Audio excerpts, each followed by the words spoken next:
modern English or video game terms. They nerfed it. They said, you know what? You guys have to cap the power here.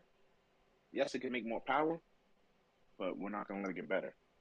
We're not going to let it be better than our all-American Halo car for Corvette. I mean, Like, there's no way. The Corvette's a different animal, but I get what you're saying. And so they were like in the 80s, they're like, man, the C4 isn't really all that, isn't the fastest. And you guys are looking at our Buick Grand National over our Corvette? No way. Hmm. No way.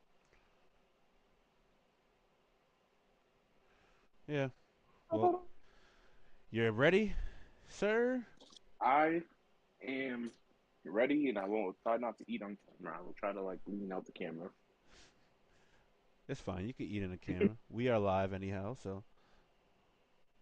We are live. I gotta run back over. Oh man, I am running over. Hold on. Hold on. We're live. Of course.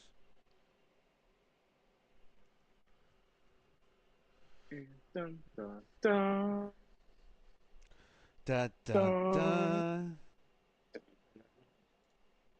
Let's get it popping. Let's get it going. No man. Talking Yo. automotive news, talking automotive innovation, and talking BS about politics and automotive. And Oh, boxing. well, And boxing whatever you here and guys there, like to talk about. boxing here and there, but that was because of a one night venture. Yeah. But welcome back to the show. We are your hosts, Rodney and Sir Blocky. Blocky, How you doing? how you doing? How you doing? How you doing? Oh man, fucking talking about Cheers. boxing and all this BS. But let's. Mm-hmm. I know EVs shouldn't isn't what we should be talking about, but now that Yeah. Kia's kind of killing the game with the whole sports EV thing with the Ionic 5. Yeah. We got another, let's say, I feel like this is going to be like as far as Kia's version of Hellcat swapping, cuz now they're creating a van with this power That's true. plant. They're Yeah, creating a van they're of creating a all van, things. the PV5 electric van on a potential Volkswagen Buzzkill is what they're calling it, which is quite interesting. They gave us a You know, concept, it but just more might like do it. they gave us a PV5 concept, but more likely is about to actually become a reality. No concept version revealed today. Where not revealed like as far as production, but is revealed that they're actually doing it. To not, but this van's is a little different because it's going to combat the Ram ProMaster, the Ford Transit, the Mercedes-Benz Sprinter.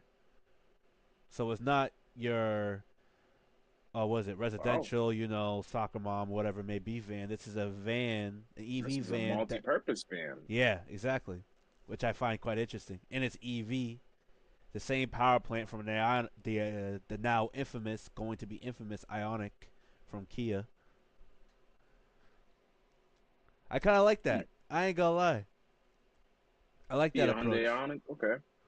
Cause like as Hmm. much as most of us don't want to see EVs take over the world. We can appreciate a couple of their cars, like the Ionic, especially the Tesla. I don't really care for much, but the fact that they're making like a fun hatch, which is actually quite interesting, and now they're making a what is it, a Pro Master basically competitor, or a Sprinter competitor, or a Transit competitor, which I find it's actually I like You it. know I what? kind of like it. I think they're gonna kill it because I've seen one of those EV9s, like the little display model Hmm. at places, and honestly, looks like a fairly large EV SUV. And for the stats that they're saying that it can do, like performance wise, Hmm. that's all you need for your family. This is this is my only I guess this is my only take on that. I think this making these vans EV makes sense to me, although I don't like it. I think if we're trying to do like this whole EV, whatever it may be, that it should go to Yeah. these large company vans or like these large, what is it? These transit vehicles, let's say. These big body vans that Yes. like for Amazon or for FedEx, like small multi-purpose UPS, all those types of vans. That market, that's where it should appeal to the EV, big transit van style vehicles. I think That makes sense. this will make perfect sense for what this can be capable of doing. The only problem with this, I guess, would be the amount of times you have to charge up versus the amount of times you have to fill a tank. That's probably my only take on it. But So that's something I wanted to chime in on. Yeah, these bands they'd be good in a production environment such as this because I mean, just look at it this way, yeah, like they have set routes, so they know exactly how many miles are in each route. So they mm-hmm. just have to swap the van out and say, okay, hey, look, for each route you may have two vans, but I mean, not to jump around, but that is a good thing why Ram announced the new Ram Charger, where it's going to be a EV engine. I mean, sorry, an engine that is a generator Uh huh. for electric motors. I mean, hey, that minimizes. That's the best of both worlds. Go up, fill up, Well, your gas tank like you used to. so it's a hybrid then, in a sense. It's a hybrid. It's a range extender, and so Ram finally, just like how Scout released their version, that's their little four-cylinder EV motors. Mm-hmm. Ram finally, after talking about this for years, I say years, really 2 years now, Yeah. they finally are giving us an update on it. I've tried to find numerous sources on it, but yeah, they're gonna have a little range extender hybrid truck thing, but it's gonna weigh a lot from what I've read. And that will probably kill it, but depending on its application. So that's kind of why I like the Kia PV5 because it what that tells me is they took the now was it the fun hot EV hot hash they even Keiichi Tsuchiya signed off on, which we all know Drift King and all that stuff. They're gonna Mm-hmm. basically use that same power plant and put it in a van like this, and hopefully, if it gets more range than the Ionic, maybe we might see a competitive market as far as uh, utility size vans. Even though it is a somewhat mid size, Yeah, it wouldn't be far fetched to see a big full size transit van. not at all. And honestly, the design language isn't bad. Like, it's definitely It's definitely Kia. Kia. Kia. It's definitely Like, I Kia. mean, like they've signified now their own distinctive look, and now they've gone radical, which is it's good. It's good to see. Like, you don't see a lot of brands doing this. I mean, I guess you do see BMW doing that, but Yeah, but their whole concept, and we will get to that later, of, as far as an M car would be, is now just. I don't even want to talk about it. But I do like this. I do like the PV5. And if they create like a bigger, what is it, the bigger transit van, and then they create like the actual minivan, and if they create like a big SUV or like even a coupe, I think they're gonna like yeah, if they keep going that route, this is gonna be like their version of their Hellcat, let's say, as far as EVs go, and I like to see it because like Tesla has like probably 1 to 2 to 3 models. It's like what is it, the yeah, Model Y, the Tesla Model S, and like some other things, right? Like a couple the others. 3 Yeah. and So the X. and then they Hey, have like remember how to remember Tesla. You wanted it to spell sexy, so the S, the 3 is the E, Model X, and then and Model Model Y, Y. but then you got the Cybertruck, and then the Plaid. Well, the Plaid's a trim level, but the Cybertruck, yeah, I don't know. I don't know where that Cause the fits. Model X, is it a sedan or the SUV like the Model Y? The X is an SUV, but the Y is like a sedan hatch, That's what I'm you saying. It's not know, even like an five actual door like thing. van or SUV. It's more like a 4 door hatch. Hmm. And Kia's over And here the X is a creating. big, Kia's over big here. Look at version. that, Yeah. creating vans and SUVs and mid-sized vans and all this stuff. Like they're going down Hmm. that route. So I like that's so this. I like this off-road variant. That's what I'm saying. I feel like if they continue this route, they're gonna have their own Hellcatish lineup. You know, we got the Ionic 5, we got the PV5. What's next? 555 everything. I don't know if it means 5 stars or, but I'm kind of for this. As far as Kia's branding, like this will definitely bring them all the way up, especially for a starting All right, price, a global they're starting just price of around $30,000. Even tariffs, America's so-called chicken tax, could mean a $40,000 MSRP, but still for like 20 grand cheaper than the Volkswagen variant, and it's a not Kia. bad, not bad. I do think the five stands for like the size. Like they're going like everybody. They're going. They're gonna do 3, 5, 7, 9. Like it looks like 9 is the biggest version. Mm-hmm. EV9 for the SUV. So they'll probably make a PV9 big boy SUV, and then this 5 is gonna be like sedan size, but the van for the people.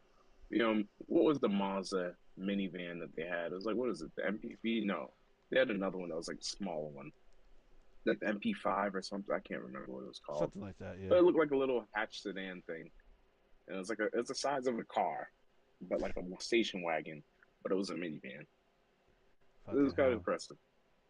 No, it's definitely. Speaking of changing the game as far as let's say Hellcat and their brand, for some reason, where I think we're supposed to be getting a 4-door Mustang.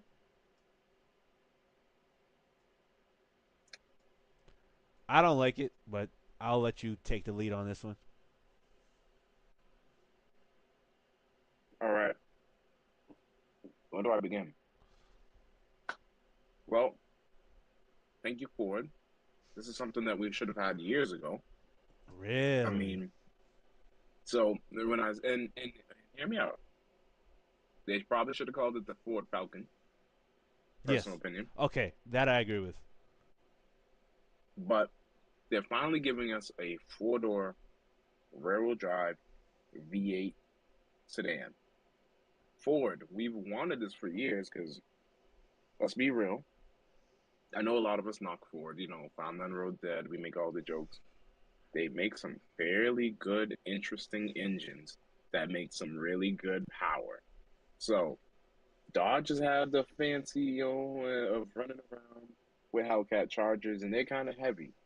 Chevy gave us a few, you know, Corvette inspired. I'm not going to call them LS motors, but Corvette inspired vehicles like the Chevy SS.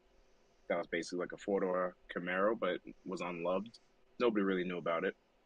You had the Pontiac G8, which came out before that, Mm-hmm. and these are Australian, variants of these cars. So like these cars really were designed for the Australian market, but they were still using a shared platform throughout GM that was shared with the Cadillac brand, like the CTS, the STS, and all of those different cars. Yeah.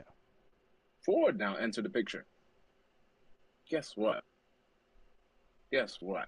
What's that? We are going to have a Coyote powered four-door sedan. Imagine if this is lighter than a Charger, That'd be crazy. like the weight of a Camaro. That'd be crazy. That's what I was thinking about too. Like, I guess I'm just gonna say it out front. I don't like it, and if they're gonna do a 4-door car with a V8 like this, basically with the same package, and if you need to use the same skeleton or frame design or architecture, I'm okay with. If they're gonna do this, and I do agree with what you just said, the first thing you said, they should have just called it a Ford Falcon all day. that's all they Bring need back the to do. Falcon. Bring back the Falcon. That's Falcon's all they four need to door. do. Falcon 4-door. Throw that little bit of that like Mustang-ish design, but take away some of the Mustang that is Mustang, like Hmm. the horse, the And make it a grill. Falcon. You Make have it a you have the Falcon. Mustang, your horse, and you have your Falcon. Make it Like make it your new Eagle that's like protecting your horse. make it a little boxy, I like don't the like what is it? What's the car that's now is going to be boxy, like the M5. Make it something like know. that. Yeah, Make it the M5 competitor. yeah. The Falcon got to be the M5 competitor. That's what I want. That's what I want to see. Now, don't get me wrong. I do like the Mustang's looks, and like this little rendering right here. I can see how it's literally like someone. Just Yeah, chop the I'm gonna door. say it. It's kind of like what Dodge tried to do in '06, but obviously they didn't have enough money, so it kind of looked like like a blocky kind of cheap design. Of course. The '06 Charger with the window had it kind of had that little curve up, while the Chrysler 300 was more stately. You know, it had the normal bigger window. This right here, But like, look at I it think they though. hopefully they call it the Falcon and just apply the Mach 4 name, because I know Look they at, have the Mach 4 but name. look at all the Or previous Mustangs. They're all two door. I get it. They did one in the '60s. It was four door and it sold decently, but everyone rather just get the Falcon. see, but look at Dodge. That's what everybody said about Dodge years ago. So like, Well, I think Ford pulled it off without the the negative thing slander about that Dodge the got. thing about Dodge is they did this. They went from here and went like this because people forget that although the Charger also came in a four door variant. More people bought that Challenger in four door than they did the Charger in a four door, and everyone who bought the Charger always bought it in two door. So they just did this and flip it. They made instead of making the Charger two door and the Challenger four door today, they just flipped it when it came out in '08. So Yeah, that's the way I look at it like that. So if Ford's trying to bring a four door variant of the Mustang, and I don't know why they're calling it the Mach 4, that to me makes no sense, but they should at least yeah. call it the Falcon, because they're shutting down on a lot of their models, which is unfortunate because I like to see Ford with a lot of models to compete with a lot of these brands as far as what is it called, car categories, whether it be compact, whether it be midsize, whether it be like rally, whatever it may be, sportsy. Um, the Mustang is what, like a coupe sports car. They could do like a touring or whatever it may be. I think the four door, if they're doing like somewhat of a Mustang four door, they should just redo the design and basically make it a Falcon. Make it a Falcon successor. Bring back the Falcon.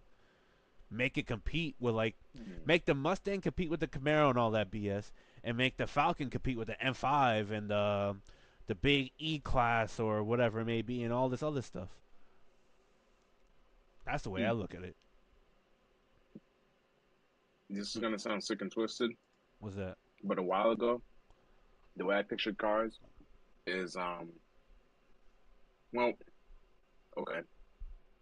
Remember when Kia Hyundai came out with Genesis, Mm-hmm. and it was a car. Then Mm-hmm. they turned the car into a brand.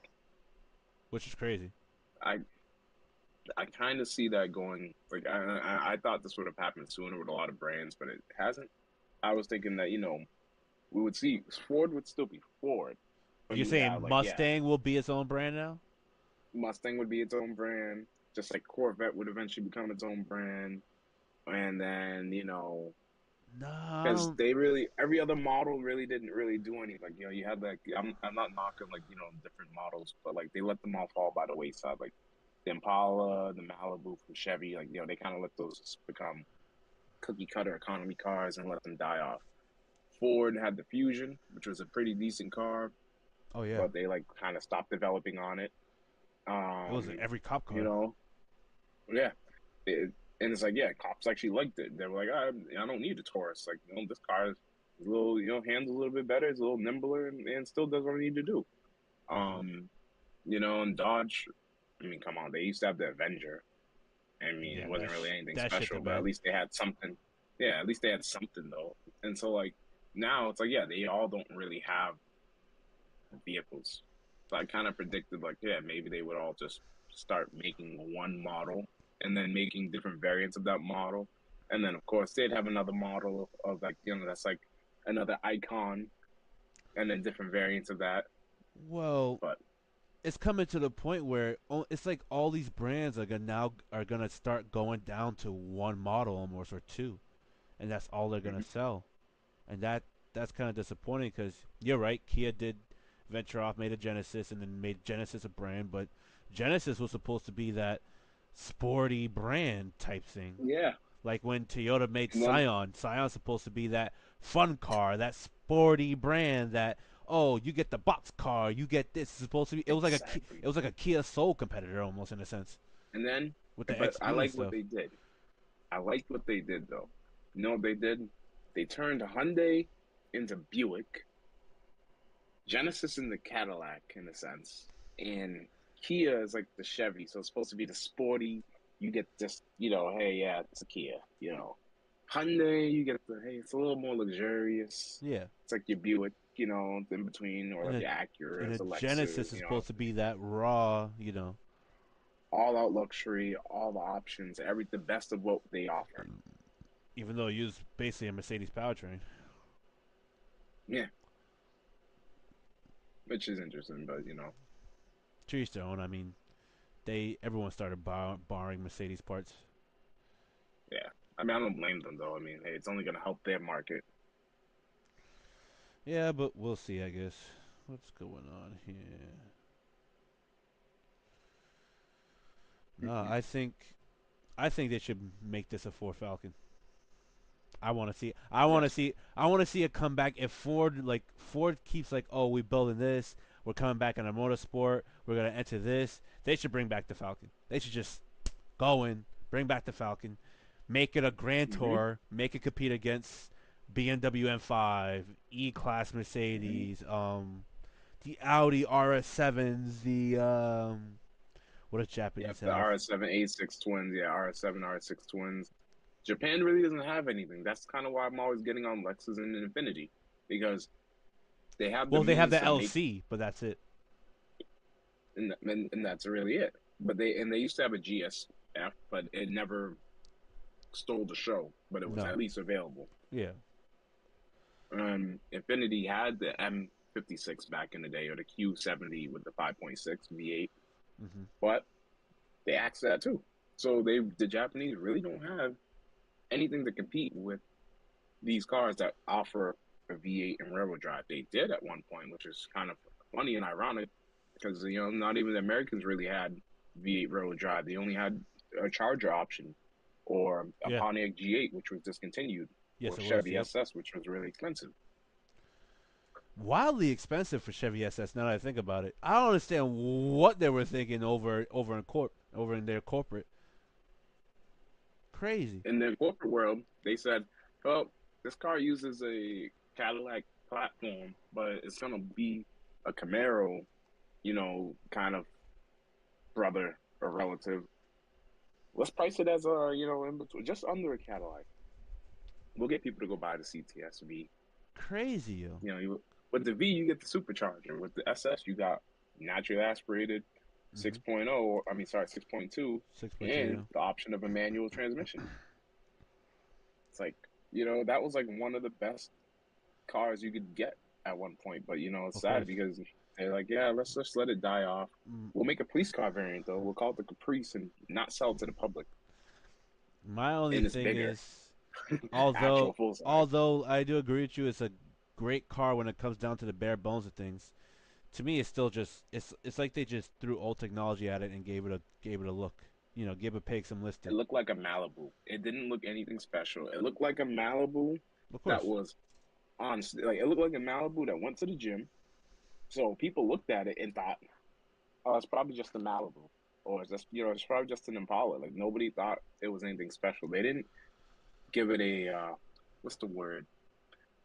I don't want to use the word radical, but they didn't give it an extreme look like the Camaro. Like the Camaro had that classic look mixed with like some, you know, extremeness with it. Like, Oh, of instead of it course. looking like a Charger or a Challenger, where like a Challenger probably looked the best of all the you know, retro looks. The Mustang did it well too when it first came out, but it didn't age as well. Like, it kind of I aged and agree. Yeah. looked old and stodgy. But the newer generations, kind of did the same thing the Camaro did. It blended the old with a little bit of like some curves and some modernness, and it was good. Where Dodge kind of just nailed it out the park with that retro look. It just worked. Of course. Um, if They didn't Chevy they gave didn't the SS a overcomplicate it. better look, Yeah. yeah, like imagine if Chevy actually said, okay, let's make the SS look like our old school Malibu, the '60s or '70s, or the old school. Mm. I don't know. Maybe they had the Caprice back in the day. Like I know you're like, did they really have anything that looked good? But if they had something like that, yeah, they could have done it. But at least Ford had this. Like, come on. And the Well, Australians, think about it. Australia had this car, which went against the Holden Commodore, which was basically a Pontiac G8 Well, slash Chevy this is the Ford SS Falcon slash XR8. Caprice. This is what it is. That was in Australia, yeah, and that's the car that went against the Holden Commodore, which was which was also known as, not to get confused with the U.S. version of the Chevy Lumina.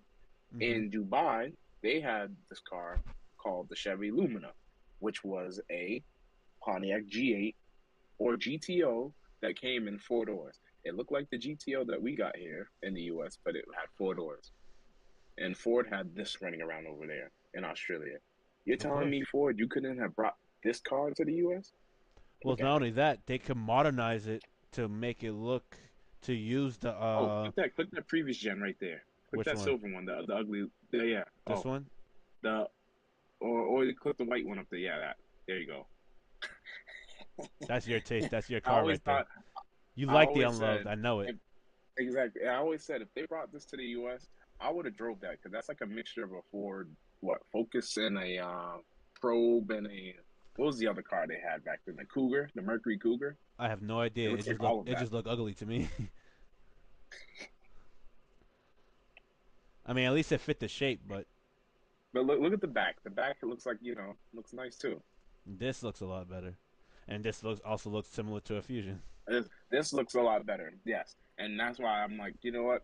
Once I found that that was a previous generation, which you could, I think it came with a Ford Bearer, which is why the Australians love it, and Oh, of they love course. these cars because these cars came with the 4.0 Ford Bearer motor, Mm-hmm.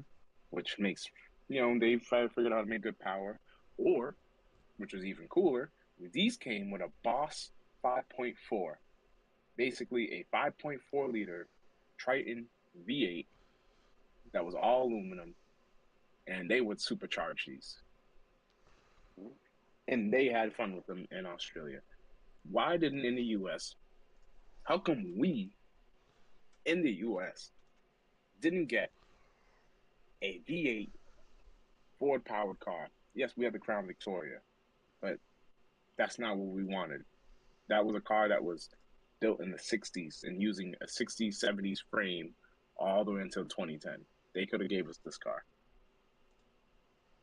which would have been epic. Epic. Yeah. I want to Ford see Ford it. discontinued the Falcon. Yeah, I want to. And they also came in Ute versions. They did. I want to see a Falcon with the Mustang skeleton, just to see if they could pull it off. With like because they usually use frames like with A points and B points, and they go by that to design their car around it because they don't want to spend the R&D to build a new skeleton. I'll be honest with you. I think they're just going to use the front and rear subframes of the Mustang, like you said, yeah, and then they're just going to make a body, and basically it's just going to be an extended variant of the Because Mustang. It's like probably how going to be they're extended trying to like do 4 or 5 inches. like how they're trying to do a Mach 4 Mustang or a 4-door Mustang, they should just do a Falcon, and like Alpha with the Giulia, with the Quadrifoglio Giulia, they should do a coupe version because they never did a coupe version. Every one of them is 4-door. So just flip the roles reverse. Make a Falcon out of this, do a coupe with a Giulia, and call it a day. Well, in all honesty, they should be able to do it because then they wouldn't be doing anything different than that Toyota and Nissan have been doing for years by taking a platform that they've had and extending it, 3 or 4 inches here and there and making a coupe variant that's a little more sporty, Like, look at or that. keeping That it shit four will door. look nice with the Giulia. Because all they have is 4 doors. Yeah, That would be yeah, it wouldn't look nice. bad. That would look nice. That would actually look pretty nice. I don't know. I feel like they have to keep it 4 door though. That would Nah. look really nice. Cause That like, actually would look really nice. cause like, look. For example, let me get a. All right, we get it. 4 door looks nice. Don't get me wrong. I get it. Mm-hmm. Small, but I get it. But imagine that. Same proportions, nothing crazy. The wheelbase is probably not far off, but still, Mm-hmm. that will be Yeah, nice. I mean, that's how I feel about the Q50, Q60, or the G37 sedan versus a coupe. You know what I mean? Yeah, of course. They're the same platform, but the coupe was shortened, I think, 4 or 5 inches, and you notice it in the interior because it's a smaller back seat. It's a little tighter, Mm-hmm. and you kind of feel it in the chassis. It kind of feels a little bit more, a little more rigid and a little more nimble. Sedan is extended, 4 or 5 inches, and so like for the back seat, you get more leg room. You need it for the leg room, and but ultimately they were the same platform. They were the same subframes, same front and rear subframes for the most part. But that's what I'm saying with like how Mustang could do that and just redo it to Falcon. Alpha could also do it in their sense. But like, look how relatively close that design is. Like you could tell like the amount of shortness that front door is compared to the long door. It's like it's not far off. Wheelbase could stay the No, you're same. absolutely right. Wheelbase is stay the same. You could keep the same structural C points here. You just gotta do something different with the glass, like here, and that's pretty much it.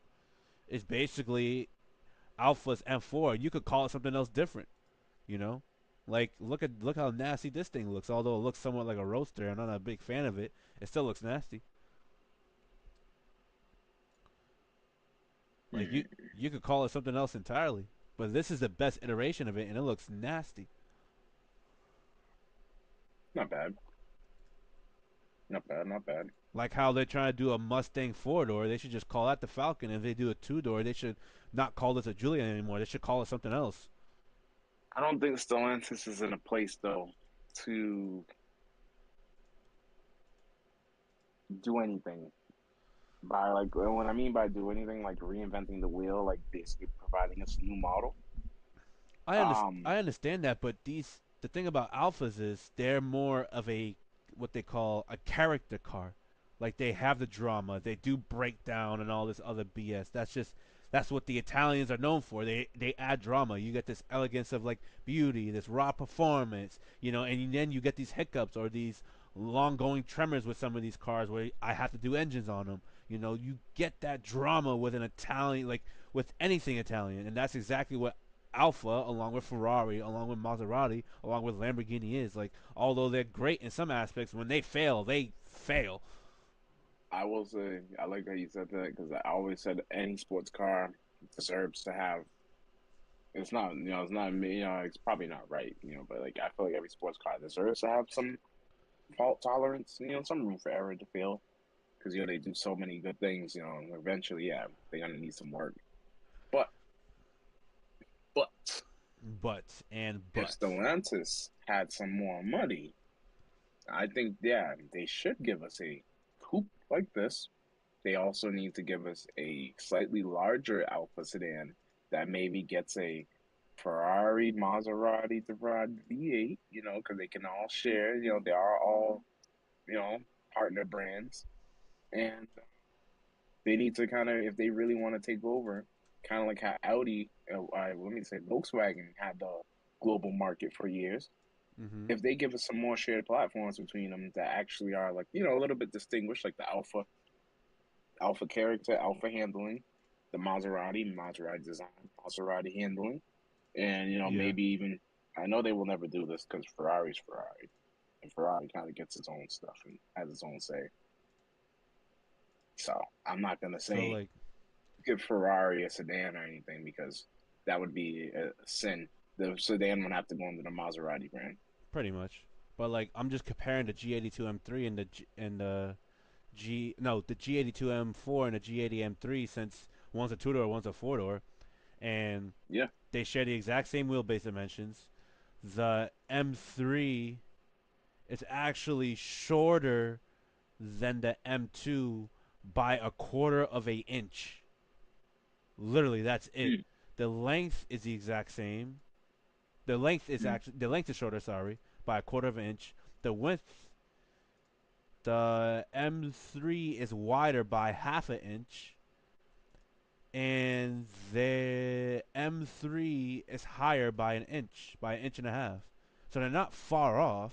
They share the same skeleton, if all because to me that's all paneling. That's not the actual skeleton itself. yeah. That's like, oh, they share the same skeleton, but they added a door here to make it wider here to do this here, like very incremental, like to the point. Packaging. Yeah, packaging. So they could How they do the package the whole interior. so they could do the same thing with the alphas, and they could do the same thing with what I think should be the Falcon. That's the way I look at it. They don't have to be far The off. Mustang is a little small though, so I will say this: the Mustang is tight.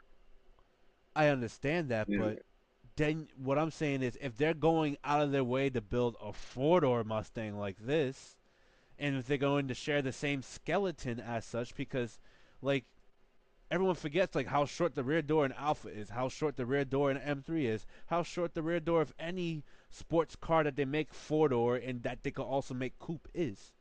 Like the Audi RS5 and the Audi I'm gonna RS6 and all throw this. I'm gonna throw my car in there from back in the day, the Lincoln LS. Lincoln That came LS. as a it came as a Ford Thunderbird, which was only a two-seater, or a Jaguar S But Type, which was but also a you get the four-seater, but they had but tight back seats. Yeah, but you get it short though. door, They small door, big front, small door, small rear. Should have been a coupe.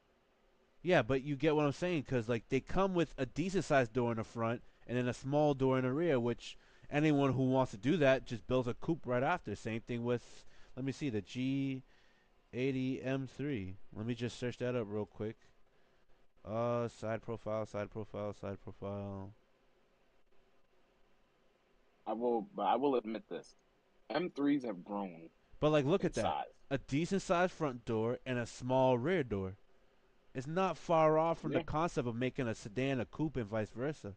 That all I'm saying is, if they're trying to do a four door Mustang, they should just do a Falcon and call it a day. so let me see. Just What's like the being Mustang wheelbase? just like the BMW was able to do an M3 and an M4 to make a whole different branch and make the M4 coupe, and just call it something else differently. Even give it its own body code, which is G80 and G82.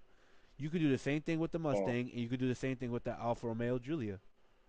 so the Mustang has a 107-inch wheelbase, which that puts it on, the smaller end, obviously. Not much smaller, I guess, if you consider it against like a M3 or A something like that. 107-inch wheelbase. It is actually smaller than the G82 M4, the G80 M3, and it's on. You actually have the exact same that you said 107. Yep. You're on par with the M2, but you have the same wheelbase design as the E46 M3, the old M3, what we claim to be the pinnacle of M3. So it's probably doable, but that interior is going to be tight. Oh, it's definitely doable, and yeah, the interior is going to be tight, but you can make a wheelbase go a little farther just by changing suspension geometry. And then you could change the fender liner to make it all look somewhat bigger but still share the same skeleton. These things can be worked in through CAD and engineering. That way, that's why these wheelbases and stuff and all this extra stuff isn't far off from a two-door and a four-door variant because they just found a way to work around it. I feel like what's going to happen is, yeah, all they're going to do is extend this wheelbase probably. I said 4 or 5 inches. I say they're probably going to extend it 6 inches, 6 to 8 inches max. And then, like you said, they'll keep the subframe, and then everything else in between can be sheet paneling just to hide the extra mass and Mm. size to make it so when you park it next to a regular Mustang, it looks kind of small, but people will know it's a four door because it has to be slightly bigger. Yeah, but If they are able to keep the same wheelbase, right?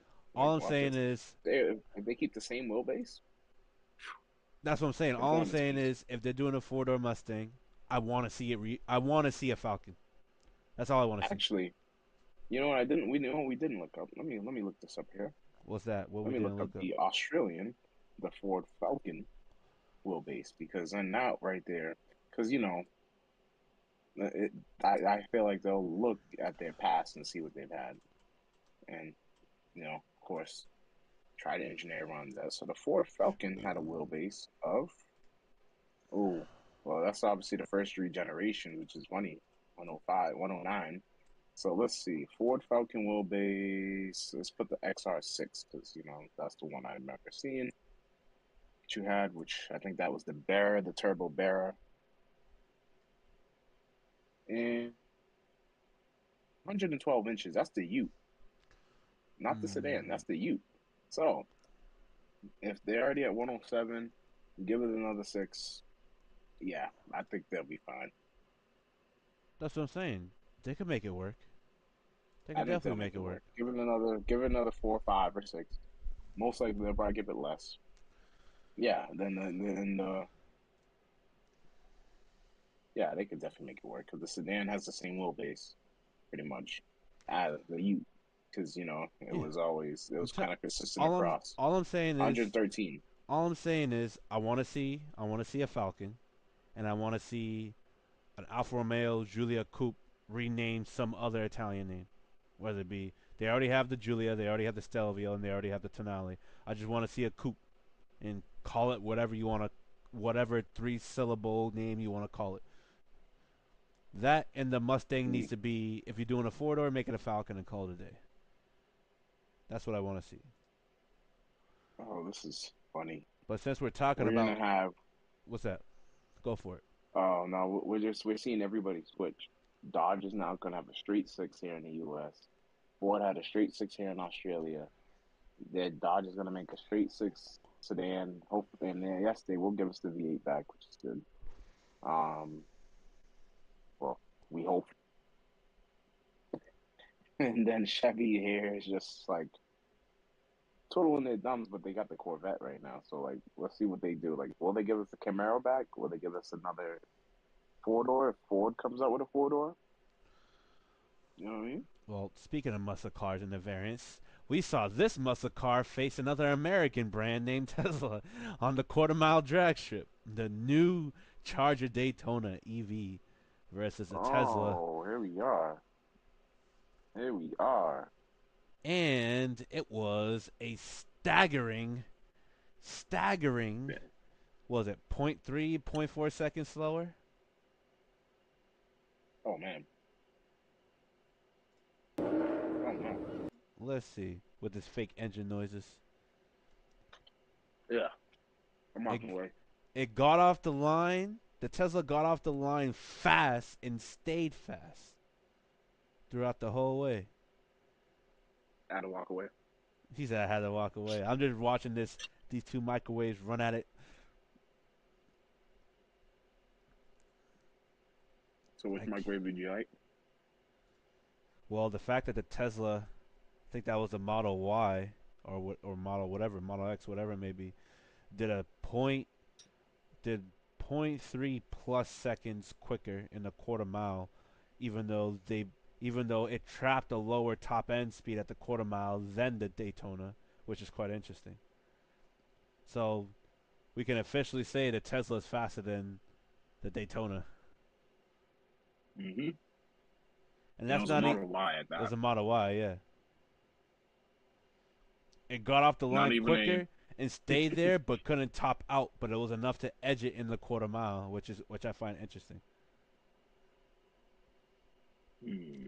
The Tesla Model Well, Y doing a that's okay. 1254, while the Daytona did a 1287. So that's 0.33 quicker the Tesla got on a Daytona, while trapping was it a 0.3% mile 0.3 mile an hour difference slower. Is this the fastest version of the Charger EV? As of right That's now, what I need to maybe. find out. Probably the fastest one you can buy, yeah.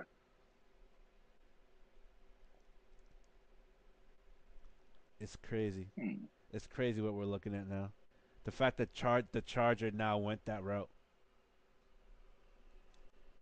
I mean, it only makes sense. The name is Charger, but no.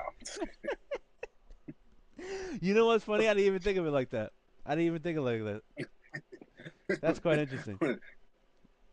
I'm like, it is a Charger. Okay, so they do have a Scat Pack. So the Scat Pack will have more power than the RT, but Still. is it really? Oh yeah, and they're gonna make a more powerful SRT Banshee trim in 2026. Blame. Speaking of Charger and Dodge, Stellantis. Well, two news about Stellantis, but let's go over the first one before I add this in. Stellantis lost market share, lower profits, and executive musical chairs after the new CEO announced mid-year, says Stellantis executive chairman John Elkman, which Hmm. I don't know what's going on with FCA. Like, Stellantis formed in 21 with the merger of Fiat Chrysler Automobiles and PSA Group. Elkin credited Mhm. Tavares for creating the automaker, setting its initial path in creating synergies. Now it's time for a new CEO and profitable growth. Which they say that, but for some reason, there's news about Carlos Tavares has earned an absurd amount of money as Stellantis CEO.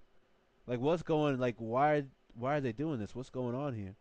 First is lost market Mhm. shares and the fact that they have to assign a CEO halfway through the year and showing how much they fell in percentages, their market share, capital, and all this types of stuff, but also showing how much Carlos Tavares earned as he was CEO for his brief run from 2021 to 24. Yeah, like something's going on. Then that means somebody is you know, enjoying the profits. He went from 19 point, let's say 19.2 million euros, and it jumped to 23.5 million euros. That jumped the next year to 2023 to 36.5 million euros, and last Wow. year he went down to 23 million euros. But why are Right. we getting this info about this though? You And know, then they're showing valuable proof here, like what's going on? it could mean that even though he was CEO, he was just gathering on profits and not really distributing the money evenly into the right places. I'm only gonna say I'm trying to sum that up in a simple way because I know that happened with Chevy and Ford, and people were trying to say, hey, during that whole automotive strike, that the CEOs make too much money. They make more and more every year. They charge more and more for the cars, but that they're not paying the people more money. And cars are cars are kind of going getting cheaper in material costs. Like, you know what I mean? Like Well, they're understand not I making them more understand expensive. that, but when you're a CEO, I get it. You're gonna. I mean, how greedy you gotta be as a CEO? What I think about, because 4 years, $106 million, Yeah, and it's like not come like on. you gotta It's not like it was consistent. At first, you started low, then you went high, Hmm. then you went to a CERB 36 million euro, and then you went back down Hmm. again before you opted out. But why are we like? I get it, but why are we seeing this? Like, what does that mean for Stellantis? Because they're saying That they're trying to means they get back have a on corrupt track. CEO. Yeah, but they're showing us like, oh, we're trying to get back on track now. We're trying to see proper growth. But and I get that you're trying to show good news and trying to show like strength of his own products. You're trying to show invent inventory discipline. I'm saying that wrong for some odd reason. More spending on marketing. You're trying to do all these good things for a company. Why are we getting Carlos Tavares' paycheck? Like, he's gone. Why are we talking about him? There's probably more news underlying that we don't know about, just like we seen with the Carlos Gossen thing. When he saw him, like it's like you remember before we'd see little bits and pieces of the news, and then we're like, oh, they're just it's just CEO trouble. Okay, they'll get through it. Then all of a sudden he shot himself in the coffin. So it's probably not as serious as that, but he probably there's probably some fraud or some sort of there's some sort of immoral There you are. activity or Yeah, something happened. I'm just cranking up the fans. But what was I gonna say? With yeah, you were saying with Gosling, yeah. with Gosling, that was the craziest news it got. We didn't hear nothing about his pay. We didn't hear nothing about any of that. We just heard that he stole millions of dollars, and they shared some amount, but it was backable. We understood, and the actions led to that conception of Gosling. You kicked out Yeah, Tavares because of what he was doing to the brand. Why are you sharing what he profited now? Like, all right, yeah. we understood that he brought the brand down in a sense. You couldn't share entirely. Like, why? I mean, but you still did share to an extent. Now, oh, this is how much he made. Like, this is I think now that he's he earned out, an absurd amount of money, for being a car maker CEO after what is it, FCA and Peugeot, the PSA group, tied a knot, doing their mega merger. So like if Yes, like that's what I'm not understanding. Why are we getting these numbers now? because they couldn't talk about it before. They probably had an NDA or they couldn't discuss it because he was still active CEO. And now that he's out, they can now finally talk about it and say, hey, like this is what happened, this is what was going on, and they probably just released into the public as with everything today. Like now, everything is propaganda and media. So like now they're like, hey, And it's put it out there so people know, like, hey, this is what happened. So if they're wondering why we don't have any money, this is how our CEO managed us. He got paid and he didn't manage the company. He just cared about, like for example, like I said in the beginning, I said they're killing the Hemi not because Dodge didn't want to, Chrysler didn't want to. Hell, the Dodge brothers and Chrysler brothers wanted to go buy the company. You know what I mean? Or whoever the Dodge brothers and the family members that they wanted to buy it. But Stellantis said no, and Tavares was like, "No, this is what we're doing. Hey, you get an inline six engine. No more V8s for you." yeah, And that was so crazy. now it's That like, was crazy. And so I now told you I feel that. like they're just like ready. They're ready to finally say, all right, we need to air out the news and tell everybody this is what was going on. Our CEO made this much by saying yes, no more V8s because he was probably getting this much money in kickbacks and stuff from different governments. Like when everybody said, hey, no more combustion, you need to go EV. Who knows? He probably received a lot of money from the EV program, and then this is why Yeah, Dodge's but EV last year seems like an unfinished product. they suffered a nearly 70% decrease in net profit, as it shows right here, and 17% decrease in net revenue. Sales fell by 12% due to temporary gaps in product offering. Like it was a Mm-hmm. bad year for Stellantis, and that was Carlos's worst year. And it even showed Mm-hmm. the Tavares era has ended, where everyone wanted to keep the Hemi except Stellantis ex CEO Tavares, and then the Jeep boss energy is high following Tavares' resignation. Like they're all praising that, but I don't see why we're getting the money aspect of it. I still don't understand it, regardless if there was an NDA or not involved. You know why we're getting it now? Um, we're getting it now because they're trying to let the people know, like they're providing for the people. This is where the money was spent. So if you're wondering why like our product didn't seem ready to go, or we don't have any other development going on, this is where the money went versus it going to the workers, you know what I mean, or to the dealerships to improve. Like, okay, hey, look, maybe offer some incentives or things like that, to get people to buy your cars or refresh the brand. Give us something spicy, give us something new. All that money went to the CEO. And granted, if you think about it in the grand scheme, like at first you're, oh, it doesn't seem like that much money. It's the CEO. But then you're like, wait a goddamn minute, this is one person. This is, and sorry, Lord, I used your name in vain. That's Sunday. Sorry. It's like, look at this. This is one person who made that much money, who's the CEO of Stellantis, whose company went from being, actually profitable, making money, doing well, to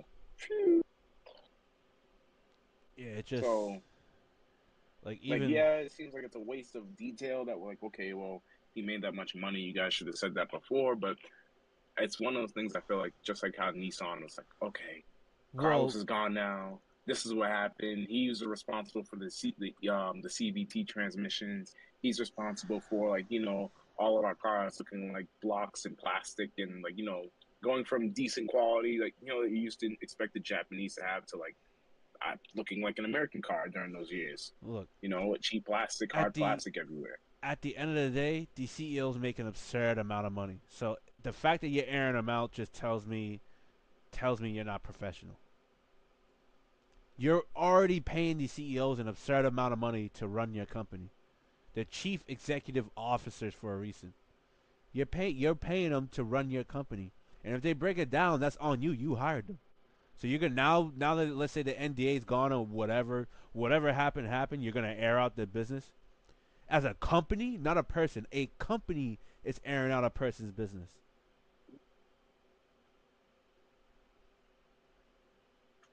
I see how you're looking at it there, but I feel like they needed to. you know, they needed to release this. Like, people when, like I said, when they had the strikes for, the automotive union in America right here, you had Ford, Chevy CEO, like, people brought up how much they made and how much they made for the past years over and over again. Like, they kept saying, oh, the Ford CEO made like 100 million this year or something. I forget how much, it might have been 100 million, it might have been like 50 million, something like that. Yeah. And then it was like, oh, Chevy CEO made this much. And the Chevy one I understood because it's like, Chevy really wasn't putting out any products, get what I'm saying? No. Everything was kind of stale, just being refreshed. And it was like, they haven't put no new motors out except for, this new Corvette that we're seeing. But everything else was just EV, EV, Blazer EV. This EV's coming out. This is going to be EV. So it was like, people were looking at GM like, yeah, how much does your CEO really make? So I just feel like this is just Dodge's time. Or I mean, I'll say Dodge because it's not just Dodge. Stellantis. This is their time now to kind of say, hey,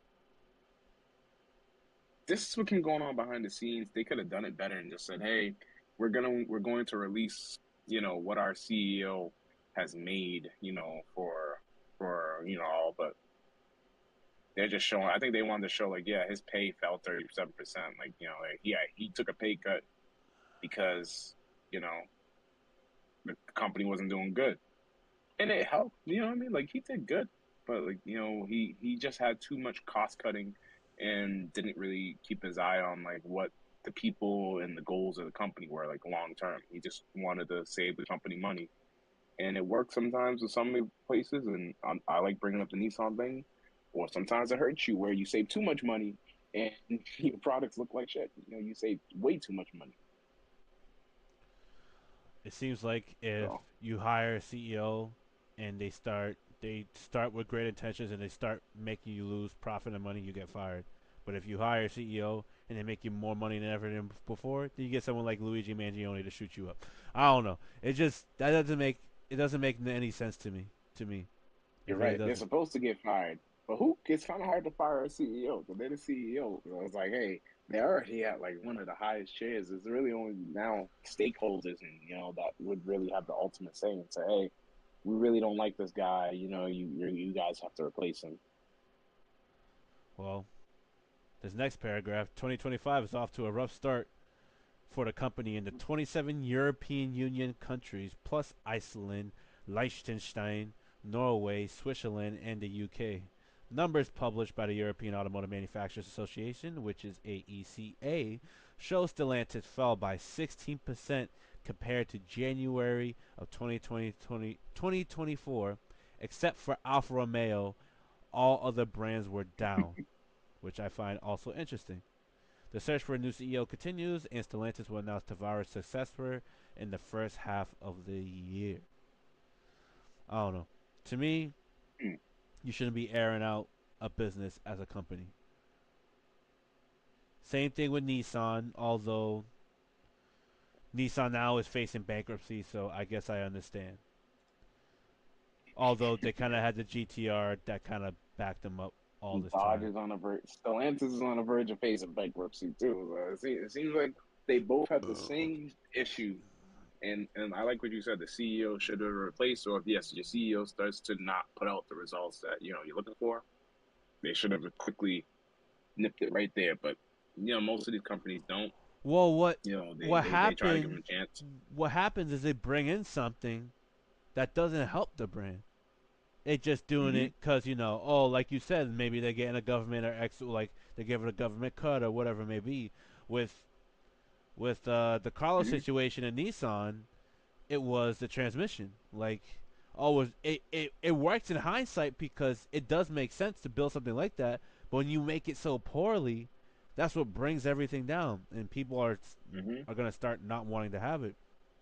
And still Same, to this day, Nissan can never recover from that reputation. I'm just gonna put it out there. true. They haven't No, I recovered. agree. People, everybody. The minute you say Nissan, they're like, ugh. Same thing with Chrysler in a sense, or Dodge. There's certain things you're just like, oh, it's a Dodge. Ugh. But their big thing So now is the fact that they took away the Hemi, because that's what exactly, Tavares which did. is Like how that's a good problem to have. That's a good new problem to have because you can kind of fix that problem. But It You know, depends. When you axe out a whole entire program, you axe out the blueprints. You have to bring back blueprints. that's true, but at least they've already had, and they still should have all the tooling, all the Oh, for sure. machinery there. You know, Hopefully. so like they better, yeah. Hopefully, if yeah, if, and as you know, yeah, we know most of these brands and companies they'll just say, oh, we're done with that, destroy it all. You know, they start treating it like trash, or you know, people are walking out with equipment. Like someone probably has a mill machine at their house right now that mills Hemi heads, and they're probably like, hey, what do you mean you guys need this back? You got to get a new one. He said, I'm the new kid on the block. I can machine heads Like, now. yeah, Only Hemis, though. like Fucking imagine hell. that, like so. But yeah, it's a shame, but hopefully they bounce back.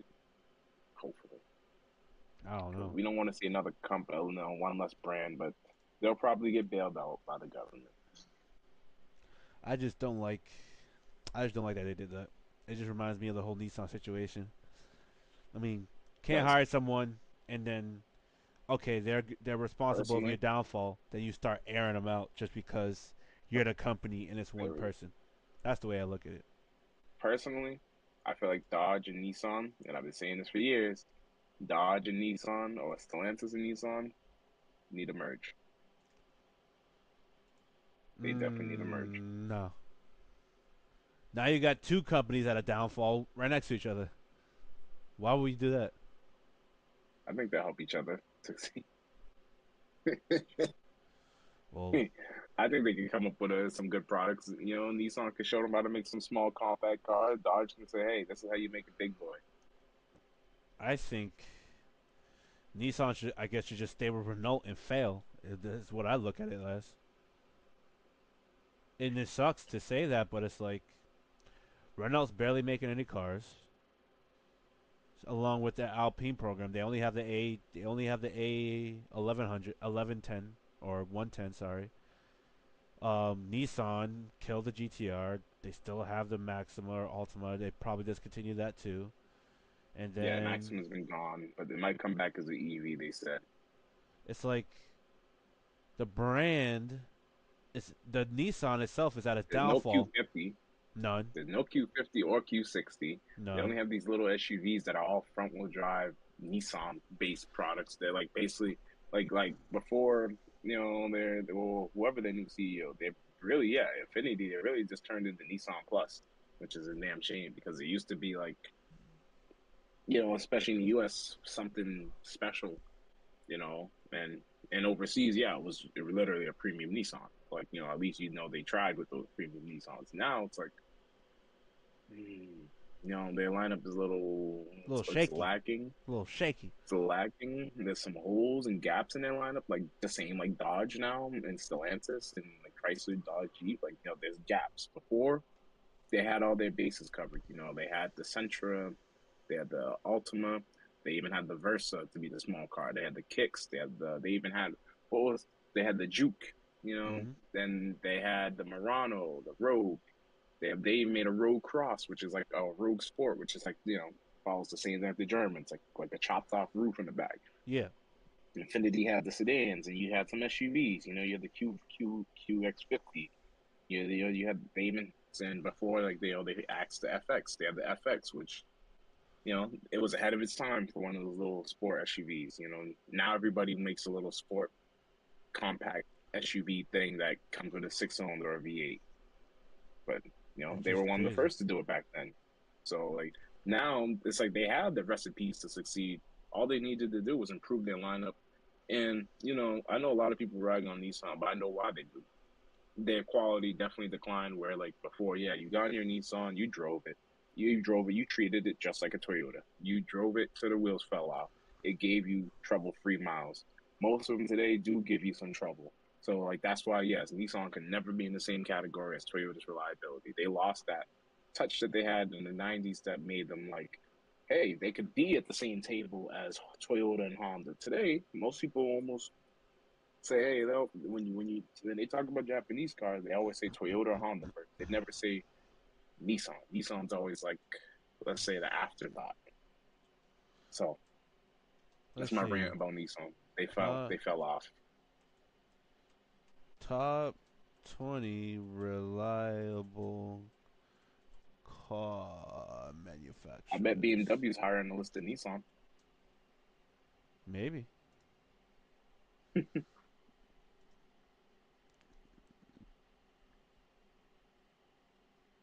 Let's see.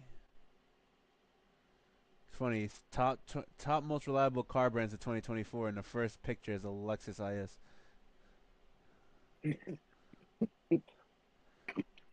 Makes sense. You know why? The Lexus IS is like, and they refreshed the car, they updated the platform, but at the end of the day, it's still kind of the same traditional platform that you got in 2006, 2000. You know what I mean? 2006. It's still a V6 transmission, rear-wheel drive, compact sedan Wow, with more Subaru's number options now. one. After Subaru. Subaru, Lexus, then Toyota. Top one, two, and three. Number four, Honda. Number five, Acura. Number six, Mazda. It's like a Japanese sweep. Yeah. Number seven, Audi. Number eight, BMW. Number nine, Kia. Number 10, Hyundai. So let's see. 11, Buick. 12, Nissan. That's crazy. Buick over Nissan? Yo. All right. Let's be Yo. honest though. Buick has been running the game for a while. Their designs have been more Japanese than ever or Chinese than ever. They're selling really well in the Chinese market, and they have a lot of four cylinders on across their lineup. So Yo. Hold on, you hold on. know, Buick 11th. 12th, Nissan. 13th, Ford. where's Dodge? 14th, Genesis. 15th, Volvo. 16th, Man, Chevrolet. 17th, Tesla. 18th, Volkswagen. 19th, Jeep. 20th, GMC. 21st, Cadillac, which I'm surprised because how is yeah. Cadillac 21st and Buick 11th? And Ah, then I can explain. and then I could explain. 22nd, Rivian. I could explain. Some Cadillacs have some stupid issues. Like they gave so you know that 2.7 four-cylinder that comes in the Chevy Silverado truck. Mm-hmm. You can get that engine, I believe, in the ATS or I don't know CT4 now or something like that. And so like who knows what. Then infotainment issues and other little suspension bits and pieces and electronics that go bad. But yeah, now GMC doesn't surprise me because Chevy's fallen because of those engines that have been blowing up at low miles, and Ford, it's Ford.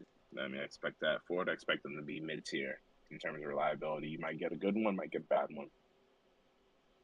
Yeah, Not surprised with Subaru Nissan, like I said. Subaru tops reliability 68 out of 100. So the only brands that are in the green as far as reliable standards, you have to be in the green. You have to be I think 60 or more than 60 of 100. Is Subaru, Lexus, Toyota, which is Lexus, Toyota. I'm not surprised at Subaru. I am Toyota, surprised not at. surprised. Surprised about Toyota, Subaru, and Yeah, Lexus, not surprised about because that's the fancy Toyota. That's the and then Toyota with the Toyota. cushy leather. So Lexus 65 out of 100. Toyota 62 out of 100. And then Honda is 59, while Acura and Mazda are tied for sixth place in 55, and then Audi's 54. I'm gonna say Mazda. I've been in some of the new Mazdas. They've stepped it up. They've stepped it up. Their interiors are really nice. So they Their motors, so the way they're they rate this, I believe. Sorry, I didn't mean to cut you off. And I do like them. Don't no, get me wrong, but it's by the 20. So 80 and up, you're in the super green. 60 and up, you're in the semi green. 40 and more than 40, so more than 60, so 61, let's say. So more than 40, so to 41 to 60, you're in the yellow. 21 to 40, you're in the orange, and then below that, you're in the red, which is Rivian. Rivian's a 14 out of 100. And then 21, which is Cadillac, which is above Rivian by one place, is 27 out of 100. And then right after that, everything else is in the 30s. to the Genesis, which is in 14th place, and Nissan is tied with Buick at 11 and 12th, even though Buick's ahead of them at 48 out of 100 as far as a reliability rating. Nissan makes sense. It's the fact that Toyota They has only a have crazy lineup and they still top at 62, while Lexus has you know one, what? 2, 3, 4, 5, 6, 7, 8. Like I said, I give Toyota credit where it's due because instead of having a vast lineup with a whole bunch of different motors, they use the same motors across the board And and everything. similar transmission and like everything pretty much. And that they can, and then until it's a different platform, like okay, this now gets this, and so like they've minimized room for error. Where like yeah, like these other brands, they would always switch it up, do this, do that, do this. Like now today, most of them all operate in the same way. They all use one platform, but their platform isn't as how do I call it, worked over like Toyota's. Yeah. Toyota keeps improving on what they have. They're like, okay, hey, this is a new variant of this motor. It's the same motor, but we fixed this issue. This is now Gen 2, or this is now the FE or the FKS version. We changed this and this and this. This is different now. So, You know what I find interesting of this list? So what's Acura and that? Mazda are tied. Acura being fifth, Mazda being sixth. Yet Acura only has the two models, while Mazda has 1, 2, 3, 4, 5, 6, 7 to compare to the two models. Yet they still are placed higher. So similar You know aspects what? in the sense of Buick and Nissan. When Buick literally has two models, while Nissan has 1, 2, 3, 4, 5, 6 models now, ever since the end of the GTR, and they still rank, they still played out the same, but Buick is ranked higher, probably because of the less models. Less models. Those two models are like literally tiny little things. Same thing with And Jeep and GMC at 19th and 20th place, while being 33 out of 100. It's Jeep has 1, 2, 3, 4 models, which is the Gladiator, Wrangler, Grand Cherokee L, which the Gladiator, Wrangler are the same, just one has a bed, and the Grand Cherokee L is like the Yukon and Yukon XL. same one they stand yeah. Yeah. Yeah. And then, but the And GMC has an extra model with the Yukon, Yukon XL, Canyon, Sierra 15, and 2500. it was 1500, 2500, same thing. One just has a stronger frame and diesel engine options. I find that really interesting. It makes That's a sense though to big me. lineup Toyota has, and the fact that they still place third, being 62 out of 100. Rav4, Corolla, Rav4 Prime, Rav4 But Hybrid, most, Corolla but Hybrid, Prius, RAV4, Crown, Cross. most of them are the same though. Come on, I'm hit, but RAV4 is like they're three of different categories. Look at that. Look at that. I could click on them and it's Highlander, a different. Grand Highlander. They basically the new extended Highlander. Grand I Highlander did one Hybrid. actually. I'm not gonna lie. I was surprised at how big it is on the inside. I Hey, was actually shocked America's fat. because the Highlander, the Highlander is decent size, right? I did say it's like okay, yeah, it's like the size of MDX. So let me not say it's small. It's a decent size for what you need in an SUV. Hmm. But the Grand Highlander, when I looked in the trunk, I'm like, I could live with this. You know what I mean? Like this was like you're touching full size SUV territory, but you still get the width of a mid sized car if that makes sense. Like you're getting the length of a full size, but the They just width of a found a mid way to size make still. everything compact, is what you're telling me. So like the trims and stuff, so you Yeah, feel like there's more room. exactly. And one thing I want to give Toyota credit, it had rear window blockers. Like so, like hater blockers for Hater the rear block. window. So you just pull up the little shade. I don't want to see the sun. I don't want people to see me. So That's that's why G. I'm like, this is where The I'm a little things. Toyota The little things. edges. Yes, the little things that people are like, oh, Toyota's not a luxury car. Well, those little details tells me that they know how to build a car. That's for the people. Like, I'm knocking Infinity because they didn't give the new QX80 their Mm. flagship SUV rear window blockers. Where now, if I really want to get that, I might as well get Escalade, an X7, a GLS. Yes, I'm not knocking it. It's a nice car, but it looks good, performs well. Yeah. But it's little things like it does other little things well too. I'm not knocking it, but I'm looking for those other little things And right surprisingly reliable for the way you drive it. now.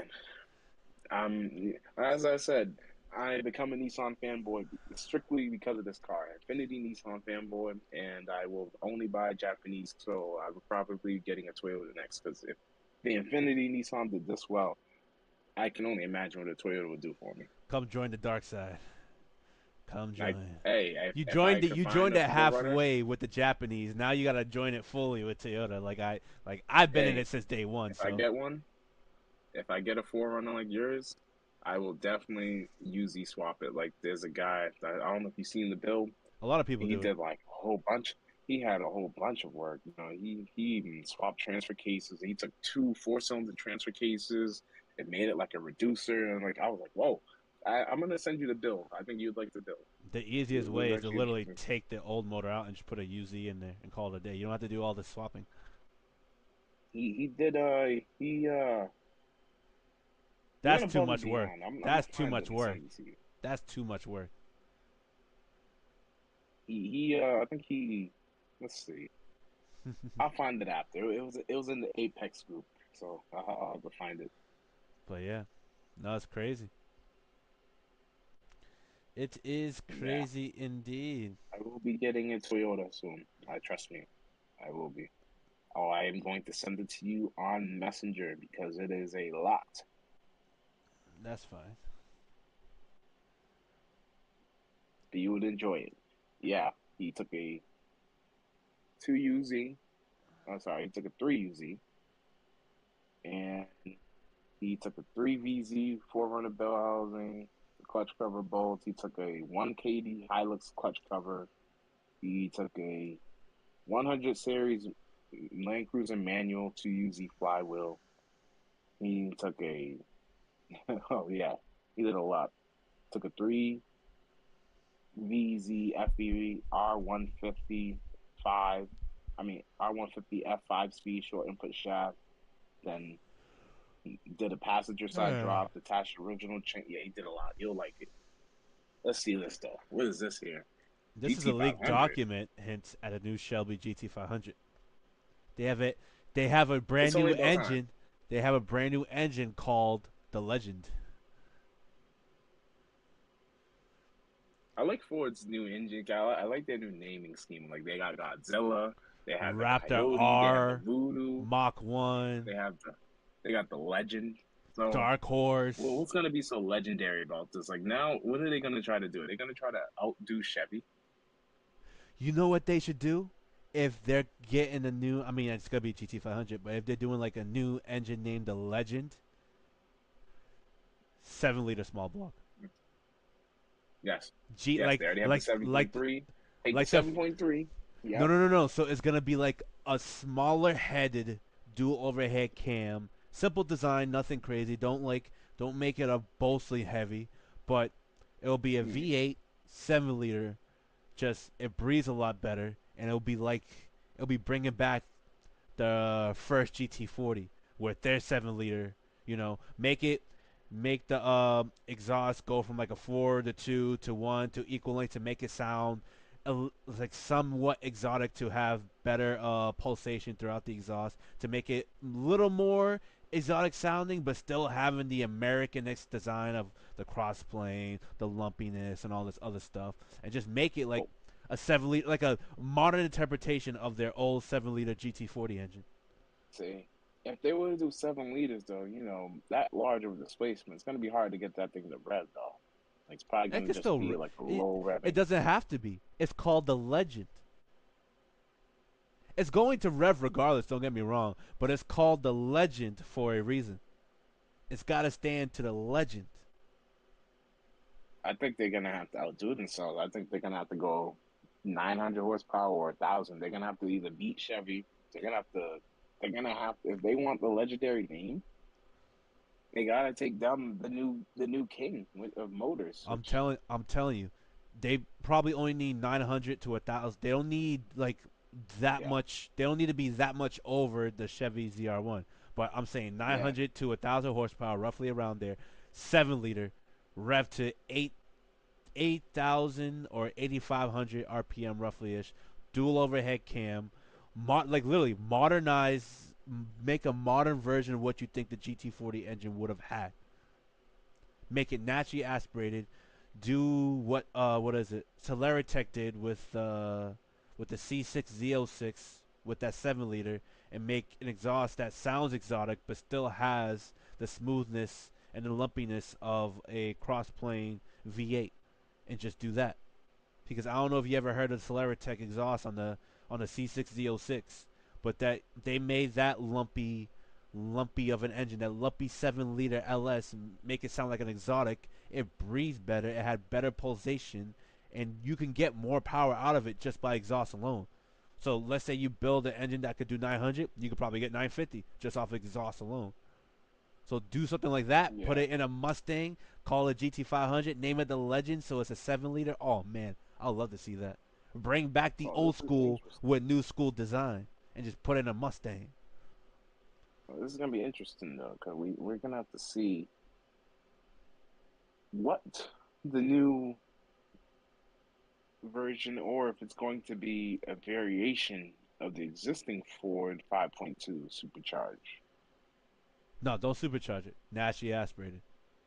Because it seems like some people are thinking that it might be a new variation of the 5.2. So don't they already have a 5.8? Dude, I'm telling you, they need a 7 liter.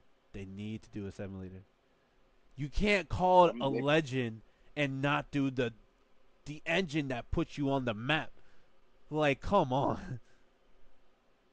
uh, some people are thinking maybe more than 760, but less than 800 horsepower. So some people other think. than other than a 350 small block Ford, the only other engine that comes to mind that powered a iconic car, if you're not creating the Ford GT anymore, is the 7 liter in the Ford GT back in the 60s. That the car weighed like damn near less than 2,100 pounds and took Le Mans victory 4 years in a row, beating Ferrari at their own game. If you're naming an engine like that called a Legend, you need 7 liters of displacement. You need that. You need 7 liters. You need a cross plane crank, whatever it may be. Make that thing sing to 8,500 RPM. Give it an exhaust note that is reminiscent of the GT40, as far as what you guys try to do in the race when they were changing exhaust pulsation. Make it sound exotic but still be lumpy, and just give it that overall just hooah type thing. None of this flat plane crank with the up down approach. Like, just go Americanist and just do what you should have done, but put it in the Mustang for the GT. So I need to see right now. I wanna know how heavy is the Ford Godzilla engine, right? And then the weight, the V8, right? The 7.3 V8, right? I'm just looking because just seeing how a lot of these manufacturers, right? And I want to know how much it weighs, right? And then two, Yeah. so it weighs 538 pounds. So it's gonna have to go on a diet, right? Now I want Mm-hmm. to know, is it aluminum or is it cast iron? So it's probably let's see. It is I'm trying scrolling to see down. when they were working on. It is iron. So it is iron. So See, if they, I feel like if Ford took the 7.3, right, and since you're saying they should do a 7.0, yeah. I probably think they'll end up maybe going push rod. So if they do a 7.0, Ah, man. copying Chevy, or maybe even take the 7.3, make it all aluminum, so you can knock off 102 pounds, make it like 400 pounds. But Give it, but Blake, give it either. look at what they try to do with the exhaust design. How they kept look how the some of the left banks are going over to the right and vice versa for even what is it? Even exchange of pulsation. Like right here going down, this going across here, going underneath.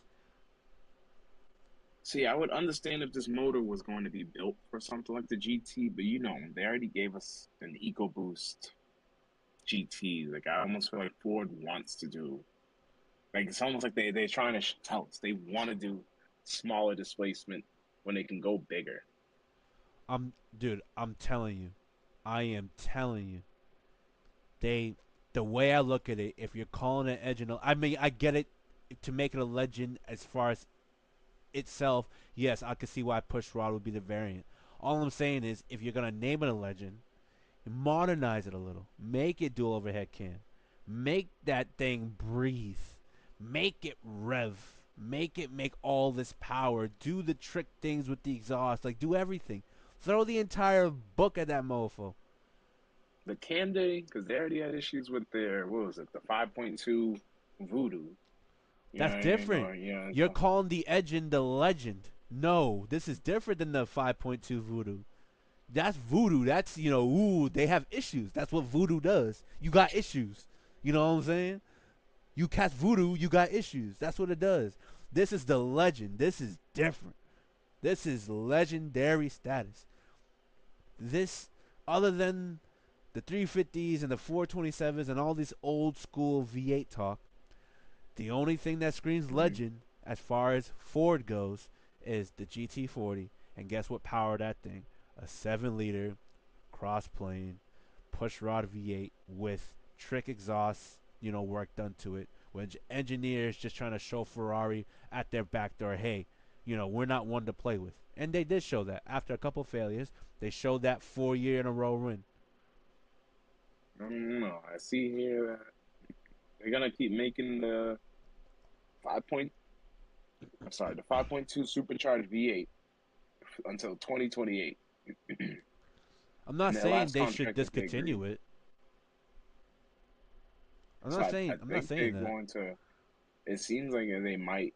You know, I feel like it's either going to be, and I hope personally, it's going to be an updated version of this 5.2 with more displacement. You know what I mean? Like I feel like okay, yeah, the 5.2 is good, but I think you need a little bit more displacement for it. Just to get what you're looking for. Well, because a GT350 is the new GT350 is instead of the flat plane Voodoo, it's a 5-liter Coyote with a whip on it, making it 810.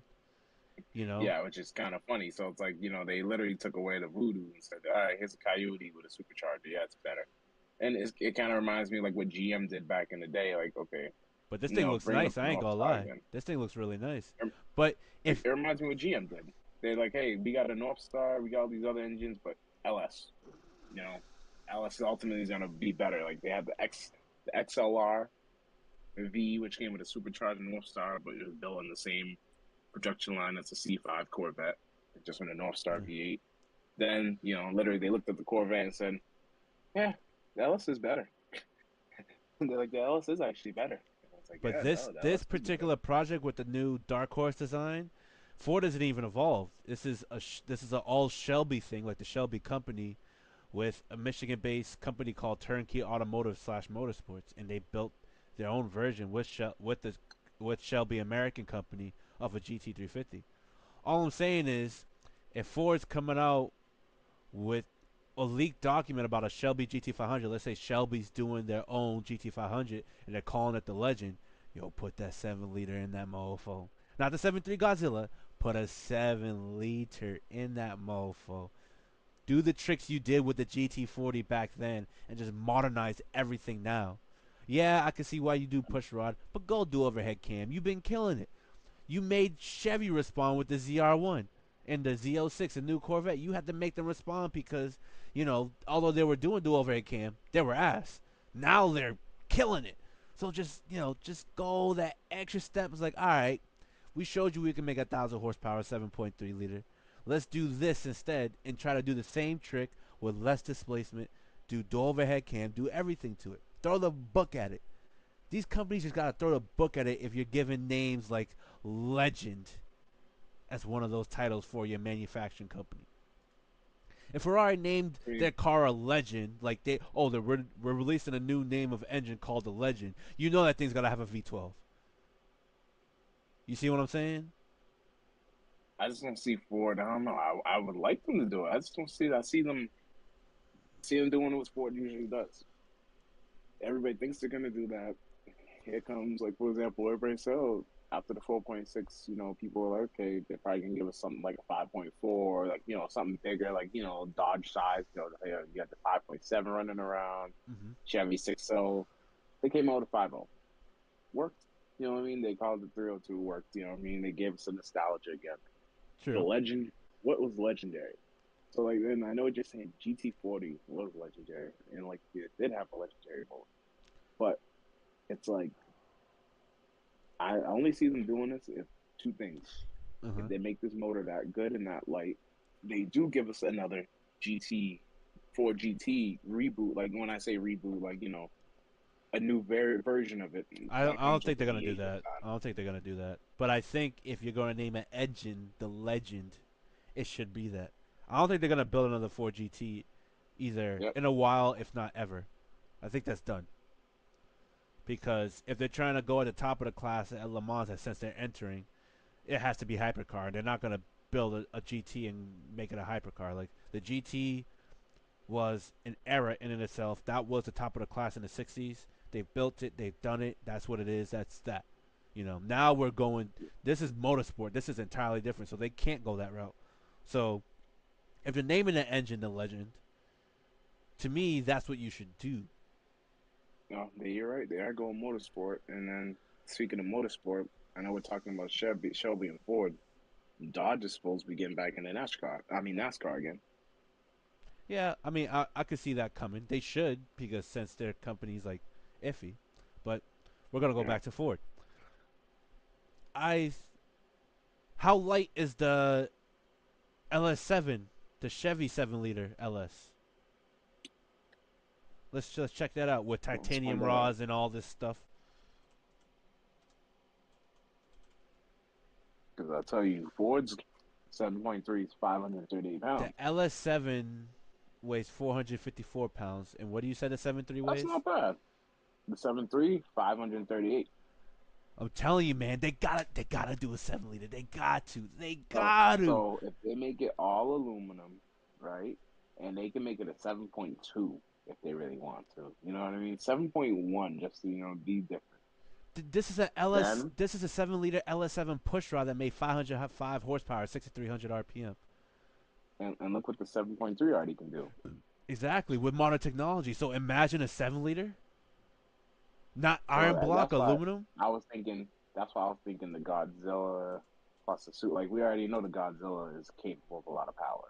You know what I mean? So I'm thinking, Of course, they did that.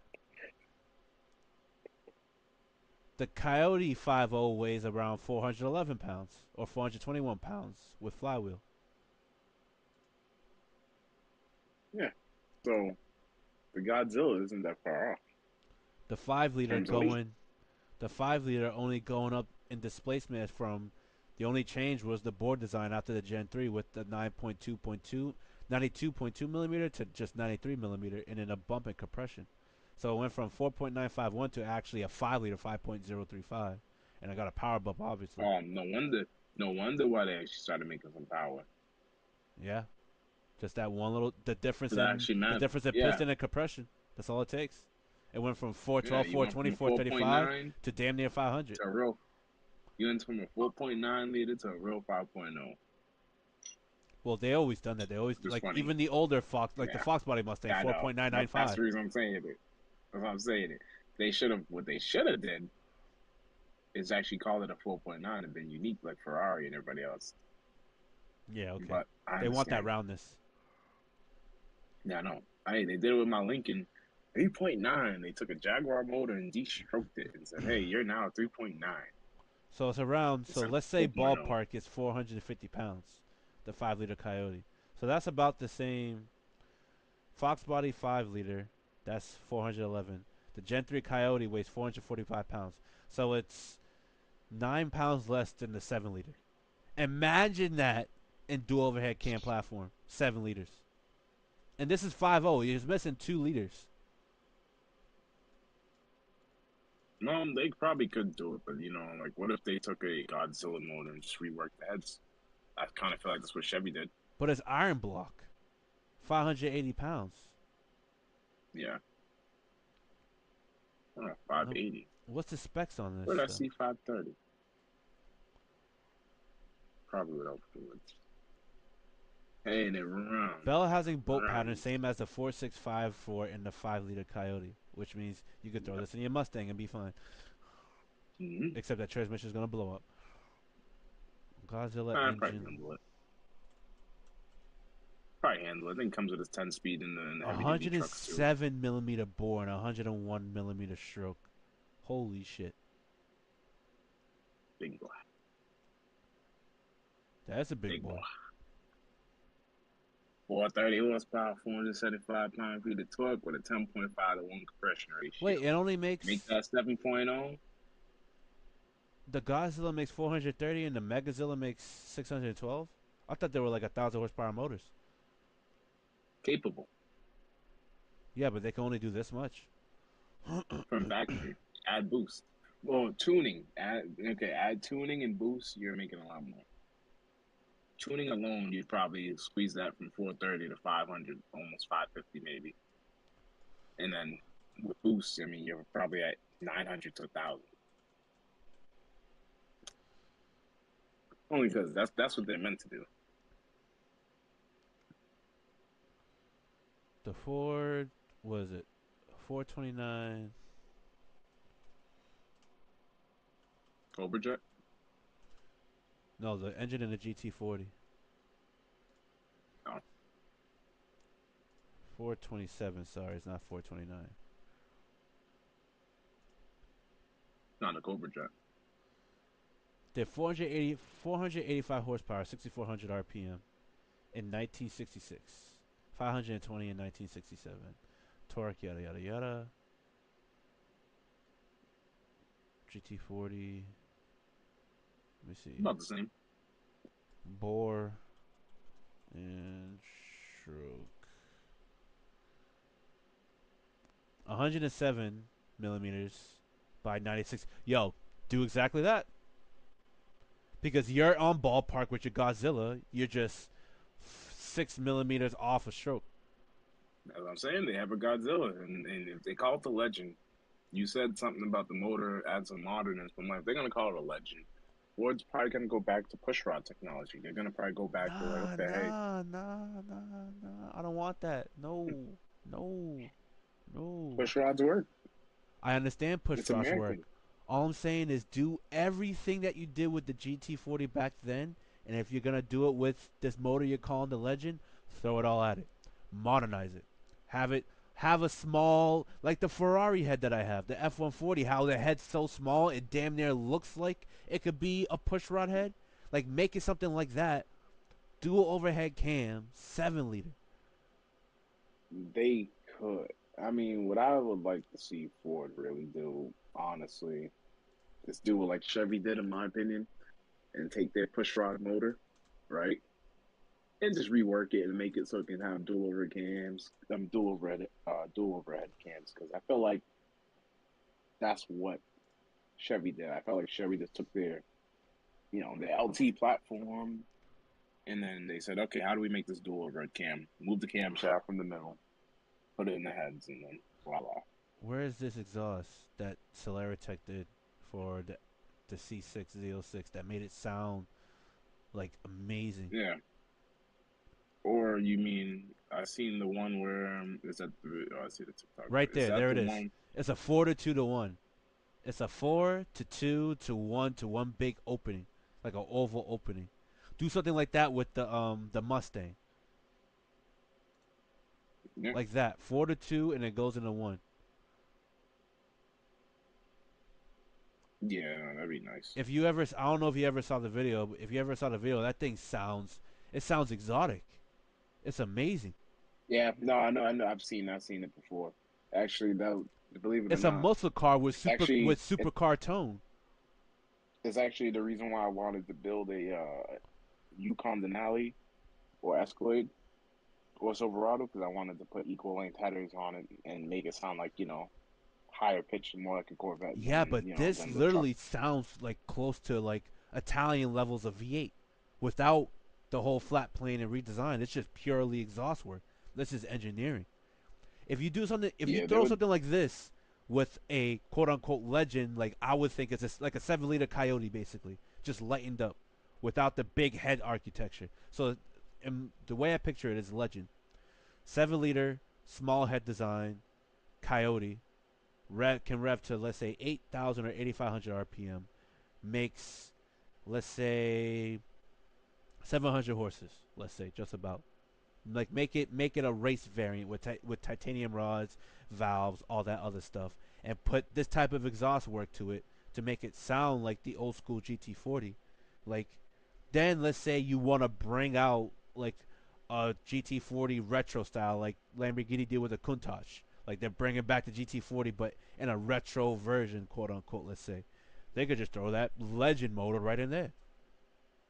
I have a feeling they're probably gonna make this motor 7.1, 7.0, 7.1. You know, like Ford. If I can call it a 7.0, it's probably closer to 7.1. It's gonna slot in between the 6.8 variant of the Godzilla motor and the 7.3, and then it's probably going to be like you said. They're probably gonna do all these other little things, so it'll be different enough that like those ones will be considered truck, truck torque motors, and this one will be like the higher revving, higher performance version. You know what I mean? Because this is what they do. So to make it like that, that should be legendary. But I get you.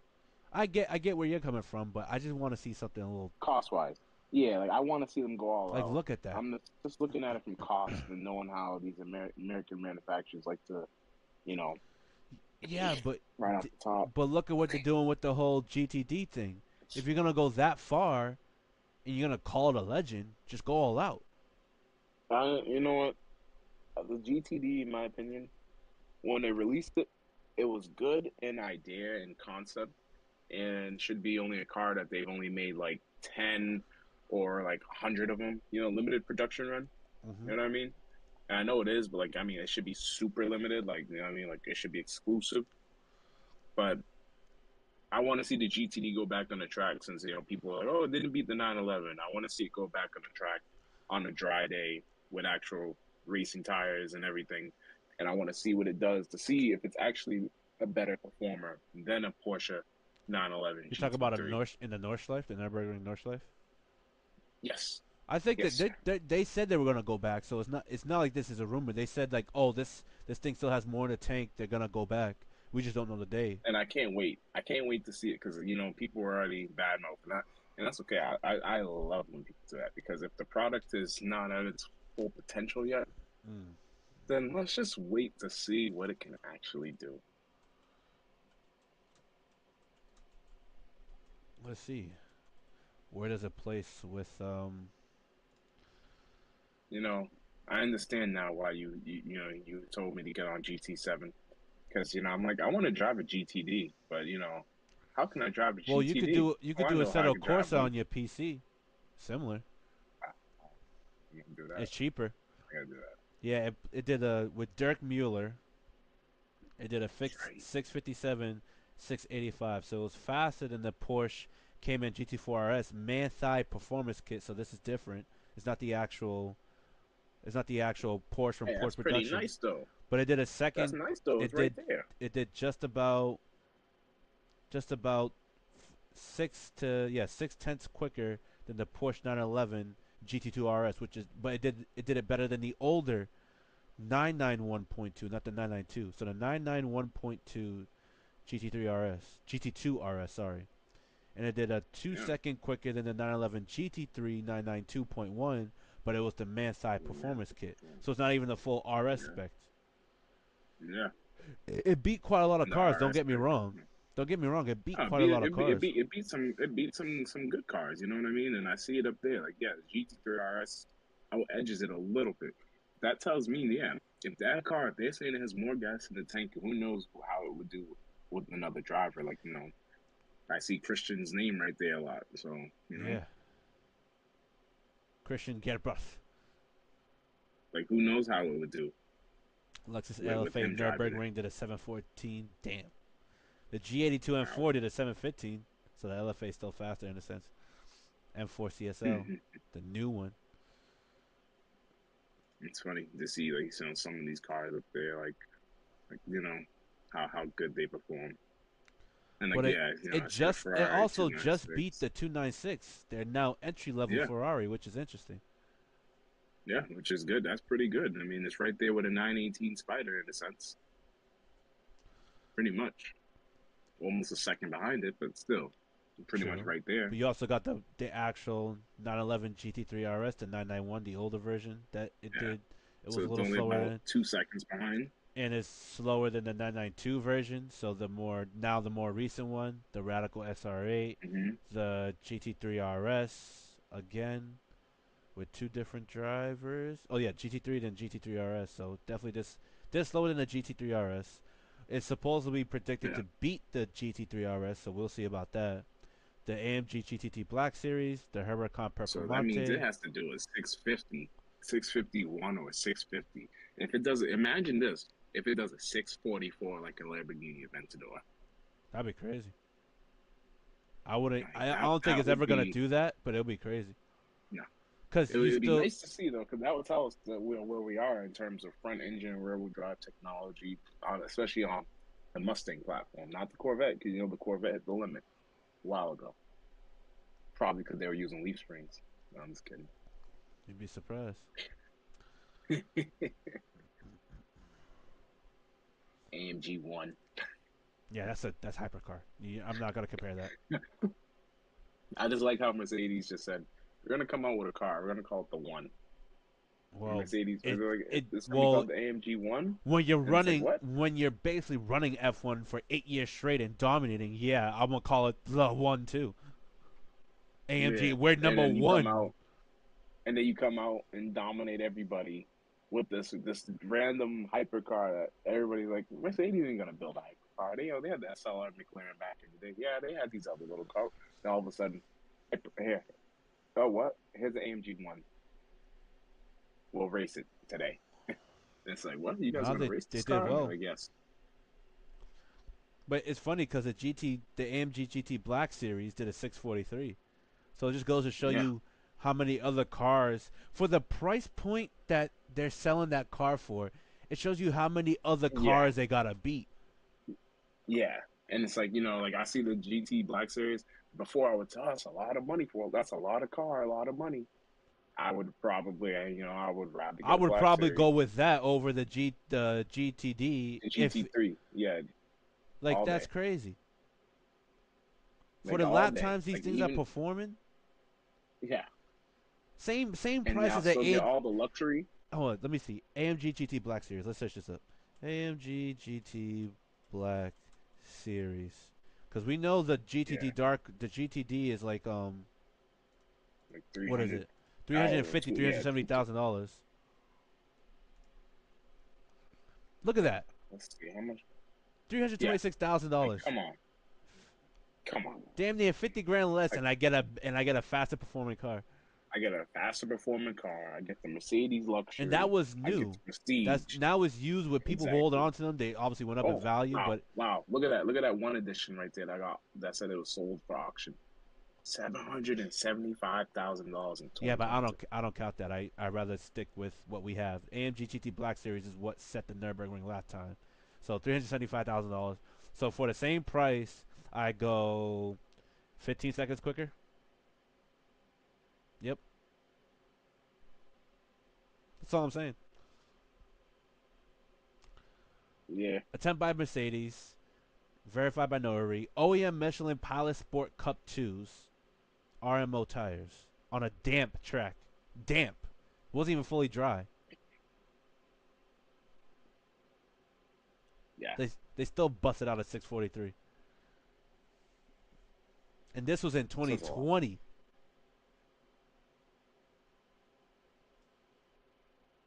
That's crazy. They have some work to do. They do. To beat a car like this.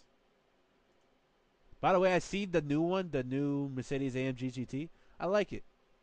I seen it in person. I'm like, yo, this is like a more luxury style, more like fancier style than like that new M4. Yeah, I like it a lot. I like the silhouette design. Like, yeah, it's not the roadster design like the old AMG GT, but I do like that it's more evenness. It's not a roadster anymore like that. I like that. I like that a lot. I'm a fan of it. yeah, yeah. But that is what set the record right there. That behemoth of a beast. Hmm. But moving on, we're gonna we're gonna wrap up with some interesting cars that are being released. First and foremost, well, they're both German. This is gonna be BMW's most expensive M4 ever, commemorating Valentino Rossi. the 9-time MotoGP world champion, nicknamed the Doctor, who now races for the BMW M4 GT3 class, the GTD Pro. 46 logos, comes with two different shades of blue. I forget what the colors are actually called. Let me check real quick. It's a frozen Tanzanite blue metallic and a Marina Bay blue metallic. It has large 46 graphics on both sides, both colors featuring San Paulo yellow for greater contrast, including one V-spoke section of the wheels, indicating location of the valve stem, and behind that, the brake calipers. The roof is carbon fiber, now hand painted and covered by the VR46 design and Rossi's autograph. The yellow accent is pre-made into cabin, covering the shoulders of the M carbon bucket seats that are otherwise covered in black night blue merino leather. Same 3-liter inline 6, pushing 30.5 psi of a boost with 543 horsepower sent to the X-Drive all-wheel drive system through an 8-speed automatic, doing a 0-60 at 3.2. Comes with the M drivers package, with the vehicle speed capped at 188 miles per hour. Holy shit. Hidden behind 19-inch fronts and 20-inch rears, wrapped by performance tires. There's 92 units globally, but it's interesting because 92 divided by 2 is 46, so there's going to be 46 variants, both in different colors. So there's going to be This is 40. cool. There's going to be 46 variants of the frozen Tanzanite blue metallic and 46 variants of the Marina Bay blue metallic. I think It's nice, I like it. I can't but afford it, but I like it. but I like it. But my issue is I do like my thing is you're paying more to meet Valentino Rossi, and you're paying for the bespoke package for the car. I think this is something that'll appreciate over time.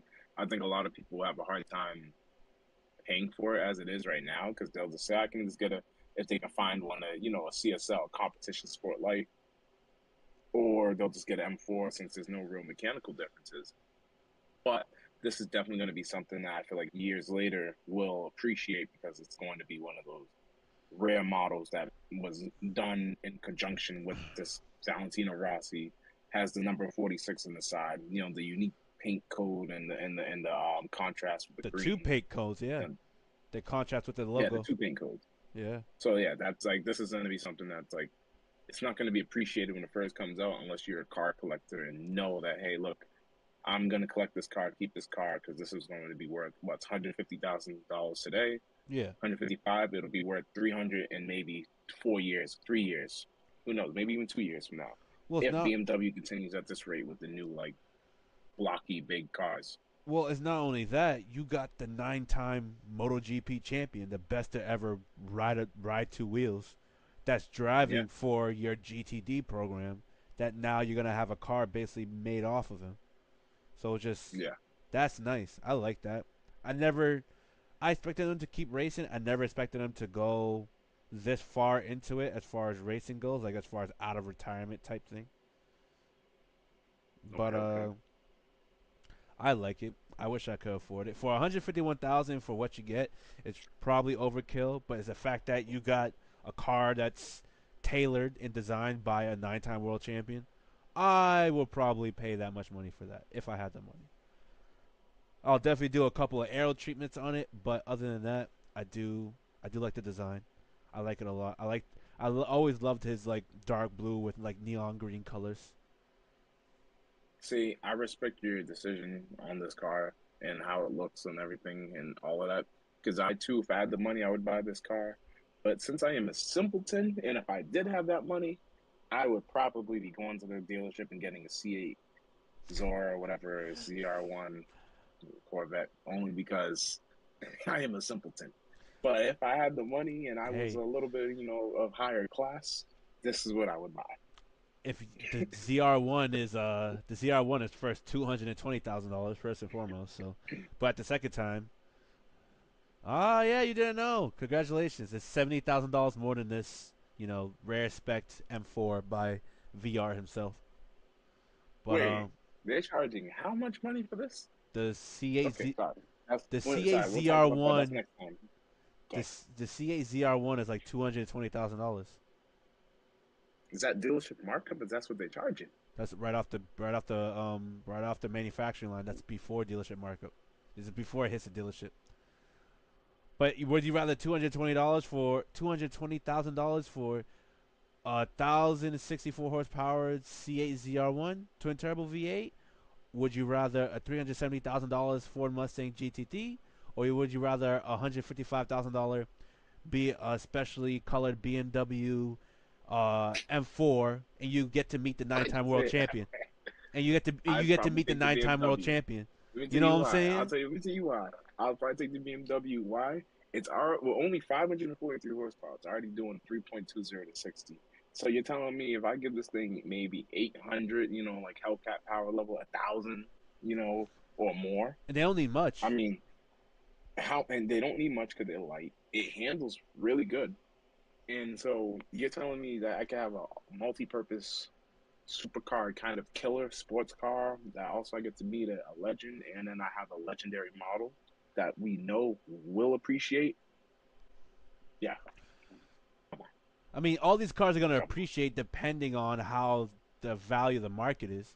So you either appreciate or depreciates. But trims like But this, it'll be hard. they will appreciate. Yeah, well, I feel like a trim like this will should appreciate, even though people might say, "Oh, it's just an appearance package." It'll appreciate only because of, well, yeah.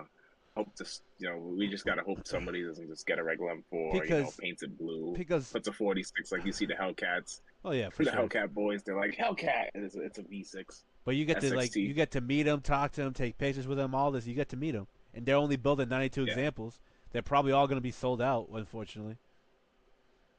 Like the ZR1, yeah, like the 90 GTD. only 92. Because if you divide it in Yeah, half, it's 46, and 46 is for each of the color combinations, which there are only two. So if they're 46 times two color combinations, 92. no, yeah, Quick math. these will appreciate. Quick math. These will definitely appreciate. 1, 2, 3, 4, 5. No, I like this. I like the fact that they're going this route with the M4. And I always liked the M4. The front caught me off guard at first, like anyone else, but it slowly grew on me once I figured out how effective it was as far as what the design was for. Although it is somewhat. When it looks like this, I like it. Oh yeah. I've seen one. I did see one, like you said. Yeah, I see one actually today. I drove by it and I was just staring at it because the nostrils threw me off. It They wasn't always do. styled like this, obviously, with the green. So it just looked. It kind of looked weird. Like I said, it kind of reminded me of a Pontiac back in the day. This dude. I'm sorry. I'm sorry. But look at that. Look Sorry. at that Sorry. silhouette. Jesus. It looked like a Pontiac. Yeah, no, that silhouette's nice. Like the way the sky, like the way it flows. But the You know what I mean? green, It's it's funny. like it's that signature. It's his colors though. It's that dark blue with green, or like that that Yeah, blue with that lime like yeah, neon green. Has his carbon fiber yeah. roof with his signature up top. Everything.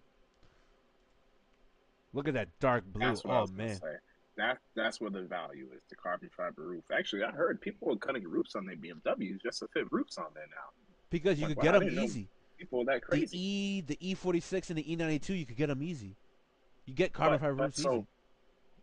so you need to tell me there's people out here buying perfectly fine BMWs and cutting their roof willingly with a sawzall to Possibly, put a yeah. carbon fiber roof With on it. like a 323i or something to grab one of those and just putting an M3 roof in it, yeah. Wow, it's amazing. Because all you gotta do is make sure it seals right, and that's it. You're probably just drilling the riv nuts or whatever, or the rivets or whatever, the spot welds, whatever you want to call it. See, and this is why I'd have to go in more detail about taking apart a car. Because I look at the roofs. I know you see the little seal. Make sure everything's together. But I always wondered. I'm like, man, there's people actively out here cutting their roof on their race car. I'm like, man, this thing needs to be structurally sound. And I'm like, how is it structurally sound if everybody's just hacking it? But like a reputable shop I trust. So I guess if you're good, look at those lights. Yo, that color is so this dark blue. I mean, I do like the other blue, like the royal, like the more royalist blue. Like what's it called again? The Marina Blade blue metallic. But this dark blue is with the lime green. That contrast is so nice, so nice. Yeah, oh, yeah, even the interior. Yeah, nice. VR 46. And you get it number stitched in your leather in the thing, the center console. So 1 out of 46. Yeah, so you always Wow, know which one is your model. this guy right here, chilling. I mean, Dodge used to do that with their Chargers, but it wasn't anything special. This is actually special. You got a 9-time world champion racing for you the past couple of years, and you're building a spec model like this. No CS, no CSL, just the man. And you get to meet him for that's a bargain to me. $155,000. You get to meet the man, yeah, and Yeah, I get need your an car. autograph. Yeah, he's enough to sign my car, so I can He said, "Nah, make it worth my sign this while. place right here, so I know this is real."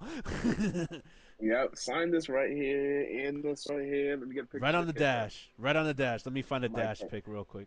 because and I'll probably make a joke to him like, the signature's worth 155,000 right now, right? Right there. Sign it. Sign it right there. Right where that glove box is. Yeah, Right sign it there. on the dash, sign it on the steering wheel, sign the hood, sign Sign underneath the hood. sign the fucking sign the airbag. I don't care if it blows up. Just Yeah, sign it. exactly. Sign the airbag, sign the seat, sign the trunk. Yeah, I Hell, want your sign everything. Sign every panel in the car. put a little signature Yeah, right there, right in the middle. exactly. It's like this door right there. We'll be good. We'll be good. I like what they did with the shifter though. Like it lights up and everything. It shows you the shift count right there in the back. Ping, ping, ping. Yeah, see, that is why I like what BMW is doing with the new shifter right there. You know what I mean? Because you know, they're modernizing their iDrive shifter or whatever people want to call it. Hmm. So let's see if we'll be able to use those in the new 8-speed swaps. So I think brand new these M4s with X Drive and let's say X Drive competition. Let's say so. Let me see. Like 2024 130, 140. BMW M4 I'm X for Drive. CSL. Let's just do CSL. X Drive for price. Price. I think they all come. I 86.3 think they all. and let's Yeah, do X Drive competition. 86. CSL. Oh, still 86.3. Okay. Hmm. 86.3. Now let's do CSL. Competition, no, no. I think competition, the CSL doesn't come all-wheel drive. Now that I think about it. Yeah, let's see. Oh, right here, one M4 hundred and CSL. twenty-four thousand $675. So an Yeah, there extra. we go. That sounds about right. Is it only rear-wheel That and drive that though? is why I would get a. I believe they're all-wheel drive now because they have the differential where you can just turn it into rear-wheel drive Well, mode. CSL is Club Sport Light, so I figured they wouldn't be all-wheel drive. Oh, it is all-wheel It drive. used Well, to no, be. X-Drive Yeah, it competition. used. The CS borrows is rear bias all-wheel drives. Okay, so it is all-wheel drive. Yeah, what it is they all now.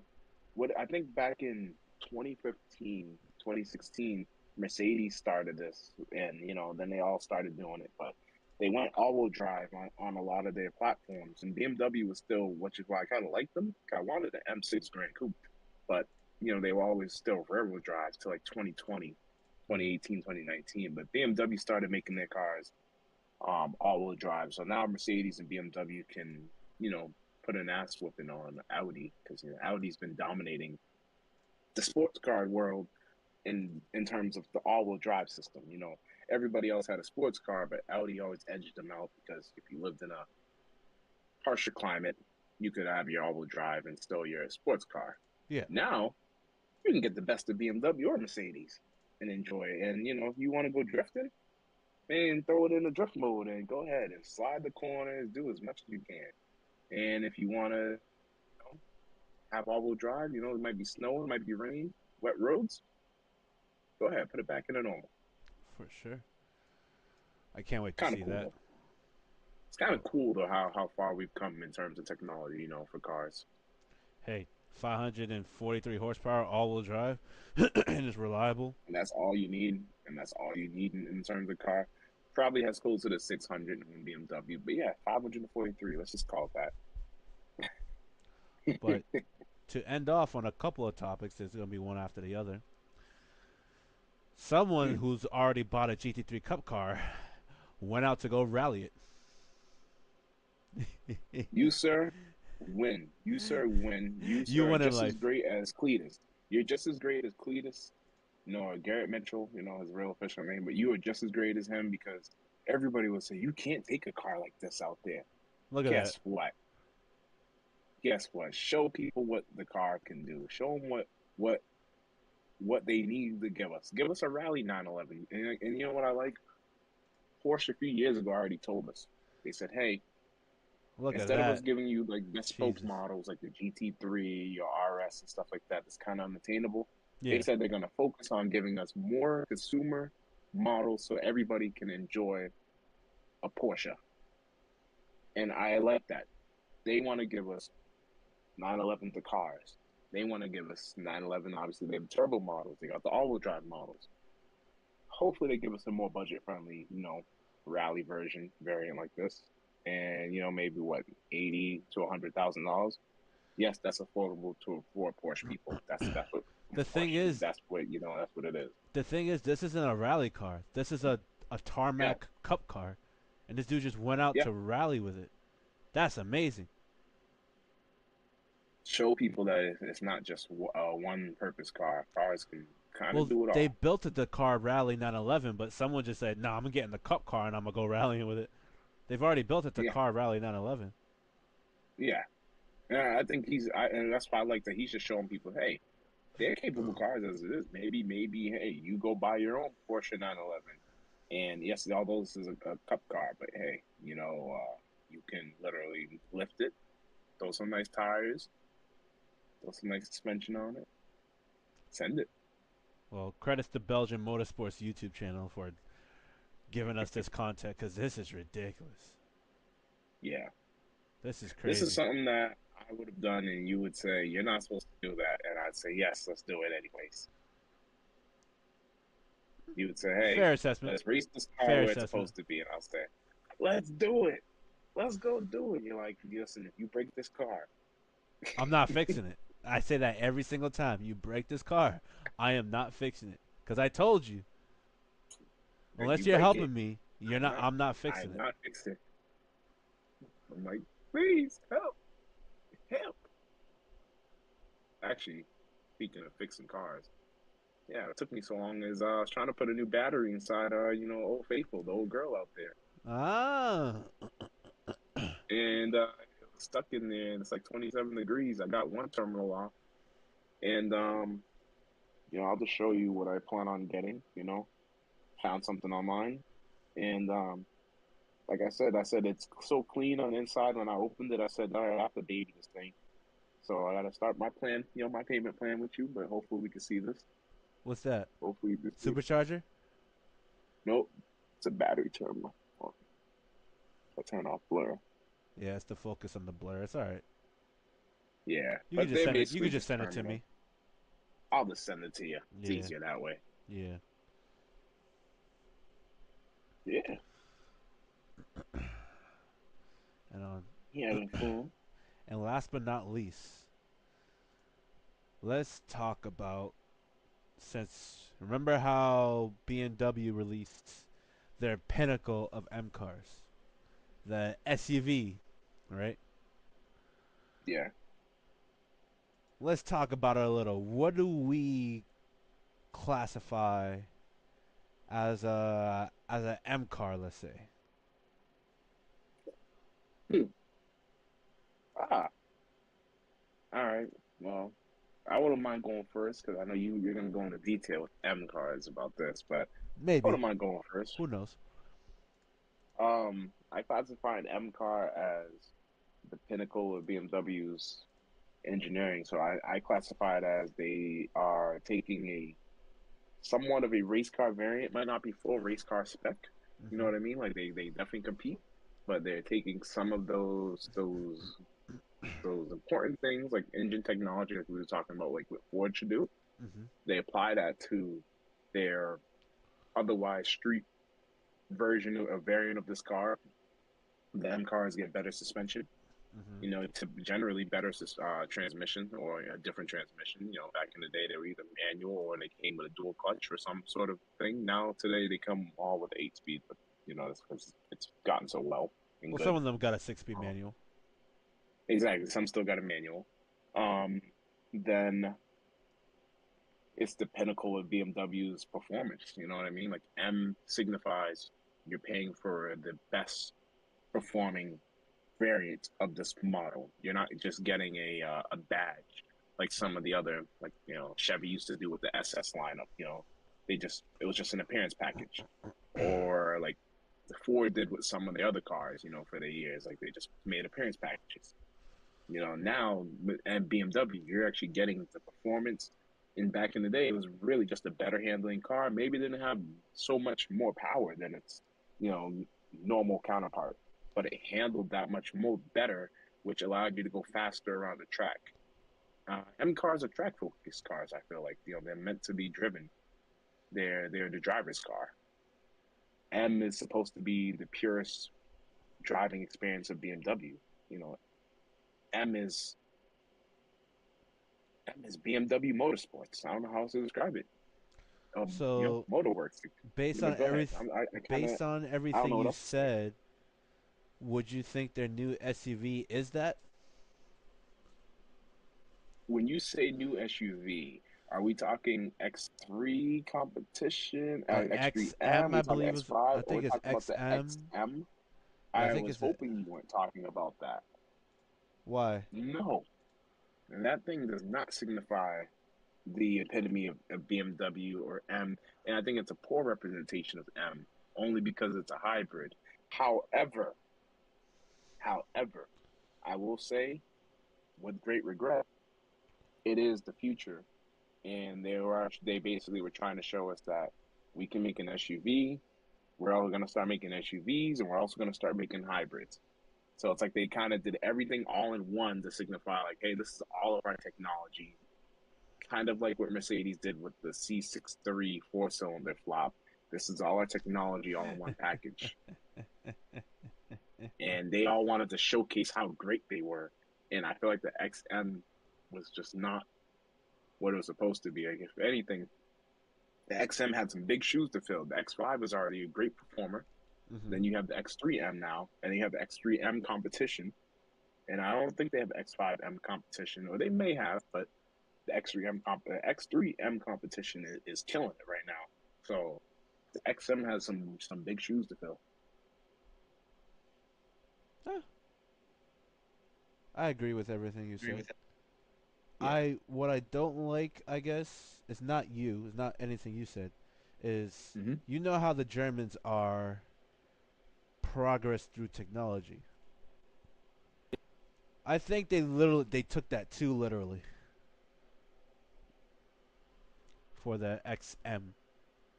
That's my issue with the M brand right now. Um, Yeah. It didn't really. It didn't progress. Yeah, it's technology, but it's not progression. it is progress through technology, but it's a progress that kind of dwindles the M brand, I would say, because M3 before even M became what it was. M was the variant of racing when they went DTM racing, the the Durchturing Meisterschaft, whatever they want to call it. I don't know German, so I'm just making that shit up. Yep. Um, it was literally like any other brand back then. They were building race cars, and then they're like, "Oh shit, we gotta build road cars for homologation purposes." Therefore, they homologated all their race cars, which Mm-hmm. has been every manufacturer's goal to enter racing, whether it be the Germans, the Italians, the Japanese, the Americans. That was the Yep. big four as far as countries or continents. Um, Although there has been questionable design cues, the performance was never lacking. Weight was Yes. lacking. Weight they for some reason got porkier and heavier, but the performance still wasn't lacking, and they end up proving it to be faster although being heavier. So Yes. although it didn't follow a lot of their niche rules, it did outperform the predecessors a lot. That's what I like to see. What they're doing now, now that they're probably gonna continue the lineup all hybridized, I guess is what bothers me. Is Yes. I didn't mind them going turbo. That was I expected that. Um, their V8 and V10 with the E60, the E series of cars of BMW was going to be the last hurrah of naturally aspirated. They were going to go forced induction. Hell, they hinted at a Yep. 5.5 liter supercharged V10 variant for the new Model M5 and M6s, the F style, and they scrapped that whole project and went hot twin turbo V8, which although Yep. we all like to see a supercharged V10 5.5 liter, it was I was acceptable of them axing it because at least they're keeping the cylinders. They're keeping all that aspect alive, regardless if Yeah. it's twin turbo. Yeah. Now that they're going hybrid, I feel as if they're going to downsize a lot of their engines. And Ah. I feel as if the M is not going to be M anymore, even though they're still going to call it M. So when I saw the XM, it kind of worried me that that was the plan they were going to go for because we know M as a performance variant. They threw the book at it. It was all their engine codes were S. It was the S was right before the P variant of their engine codes, which was the P. If anyone is a BMW fanatic, like P65, P60, P40, all these other variants of P. Let's say we call it. It was strictly for racing. That's all it was. And the S variant was a race engine, but it was more road friendly. That's why we got For the production drive for the exactly consumers, the and then you had S65, the M and N motors that were like the basic consumer economical. basic. Yeah, is all it was. So that's why we got the legends like the S65 or the S65 with the P65. The S60 with the P60 that came in the most infamous of all infamous M's, which is the E46M M3 Mm-hmm. GTR. The most infamous, that 4-liter naturally aspirated V8 with the side exit exhaust that screamed like Yep. bat out of hell and beat Porsche in every category it ever raced in. We got cars like that, although they only built six, sold it to their execs, and never sold it to actual customers. They still Yeah. went around the rule books and did that. Um, Although the newer ones are more forced induction, you still got variants of the S63, which is the P63, which they put in their M6 Grand Tourer, the MA GTE, and so on and so forth. We've got those variants. Yep. The latest iteration now is the M4 GT3 with not only the S58. Now we got the P58, which is a dry sump variant. Still uses larger turbos, and they reworked it. Still 3 liter, and it still holds that essence of what they're doing to their engines. And Yeah. now that later on they're going hybrid, it kind of is worrying that they're gonna fall off the ladder of M. I think. I see where you're going with that, and honestly, that makes a lot of sense because yeah, you feel like it's gonna lose its prestige and the identity behind M. The only thing I do see, I agree with you, they're gonna downsize engines, but I think what we're gonna see with a lot of manufacturers, not just BMW, is this is the pinnacle of. I always say, we're always gonna keep improving. So every time, every year, it's gonna be the pinnacle.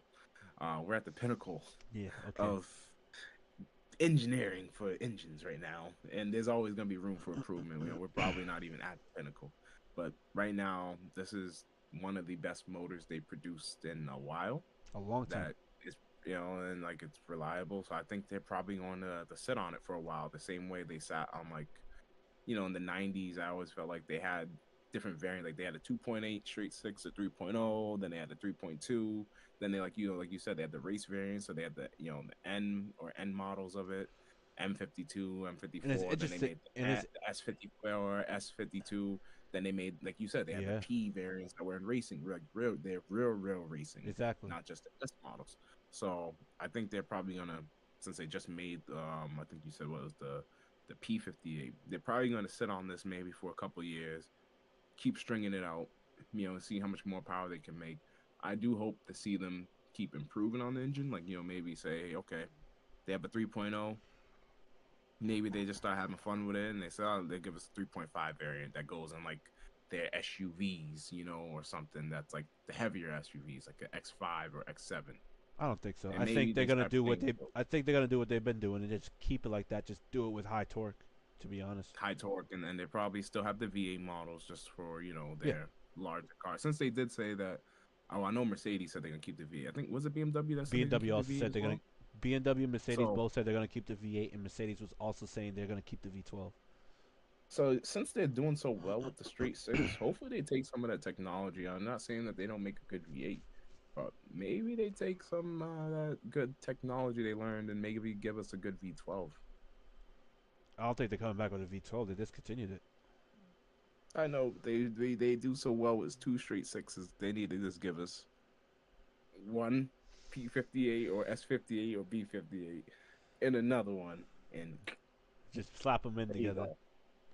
There you go. Go after Mercedes with their S600. But I'll be honest, I was watching a video on the new 760 Li and like the new I think they're called the G90, Hmm. and I will be honest, that thing moves out pretty well for how big it is, for what it is.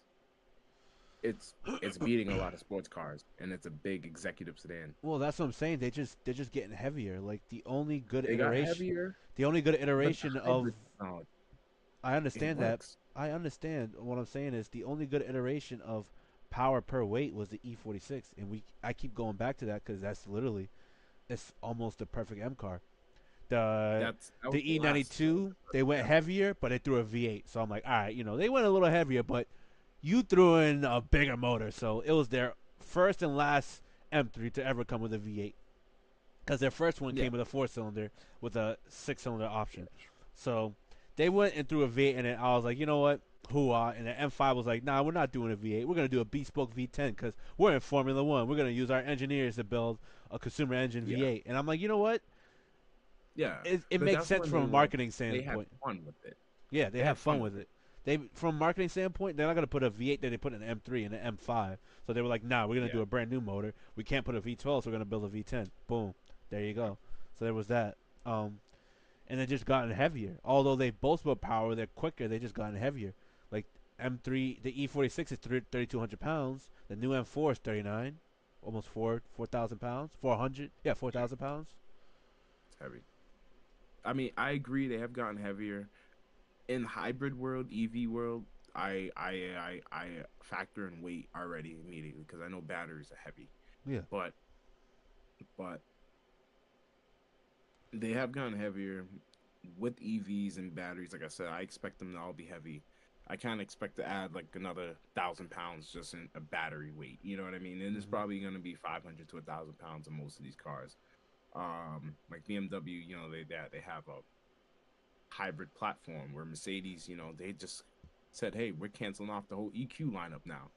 Like, Yeah. it's funny. They literally said, "Hey, here's some jelly bean Tesla looking cars that we can make," which was cool because they had that big giant command screen, which was like, that's Hmm. new technology. We'll probably see that implemented on their new ICE models.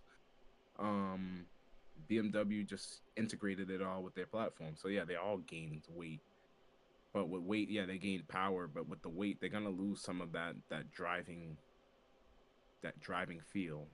That was synonymous with BMW's kind of relatively lightweight packages and powerful engines. But you Yeah, got a lightweight pack, because even powerful motor. The G87 M2 still, although I would think it's a lighter version, it's still heavy. It's still around that Still heavy, 39, yeah, 3,800 marker, and that's the yeah. closest interpretation we got. That's literally the G87 M2. Besides the first generation of the M2, that's the closest variant we're ever gonna get to an E46 M3 I think, and I agree with you. I do think that modernized. E46 was good. And like I said, Oh, it's it still was good. good handling. Still good. It's still good, but like they say with our heroes, you realize how underpowered it is, but it sings. You know what I mean? And the power was right But there for for the you. It but was for the all in the time right it came range. out, like That's the thing. It had the right power, and it wasn't the way. It wasn't that it didn't make enough power. It yeah, had a great power band. The mm, power, that 3.2 liter. sorry, exactly the power band was right where you needed it. So if you were on a track, you could rev it all the way out, and you had all the power you needed to pass what whoever you needed. And it was like it was a great driver's car. I feel like what people want again out of BMW is not the most powerful car; they want a driver's car. And I think that's what's been going on is everybody's in the power race or the power war. Everybody wants the most powerful vehicle or variant, and you see it with some manufacturers. They'd say we don't need the most powerful variant. They'll just say, hey, this is how much we make. This is how much our platform needed, and we hit our goals. Like this is how fast we needed to be, and that's what we hit. Um, BMW started chasing some numbers, but also they added some weight, so they had to chase those numbers. I think Damn. they need to get back to just driving feel. And will we ever get another lightweight BMW? I don't think so, honestly. No, The I reason don't. why, I don't think so either. just modern standards. Like I mean, look, I always joke around and tell people, look at some of our old favorite cars. Like, okay, a Maxima used to be semi-small. It grew very big. A Camry used to be semi-small. Now it's very large. A Civic used to be a baby. You know what I mean? Now It they're still sort of is relatively large. compared to the Accord. Yeah, like compared to like yeah, it's still small, but like yeah, compared to the core. But all of these cars have grown so much in size and heft. Even hell, I always say even the Nissan SUVs like the Patrol or Defenders or even Yes. the Land Yes. Cruiser. The Land Cruiser used to be relatively small, but it was big. But then it somehow over the years in the U.S. especially it grew to a big giant like expedition sized vehicle. America's fat. Toyota said, and Toyota said let's bring it back down to you know normal size.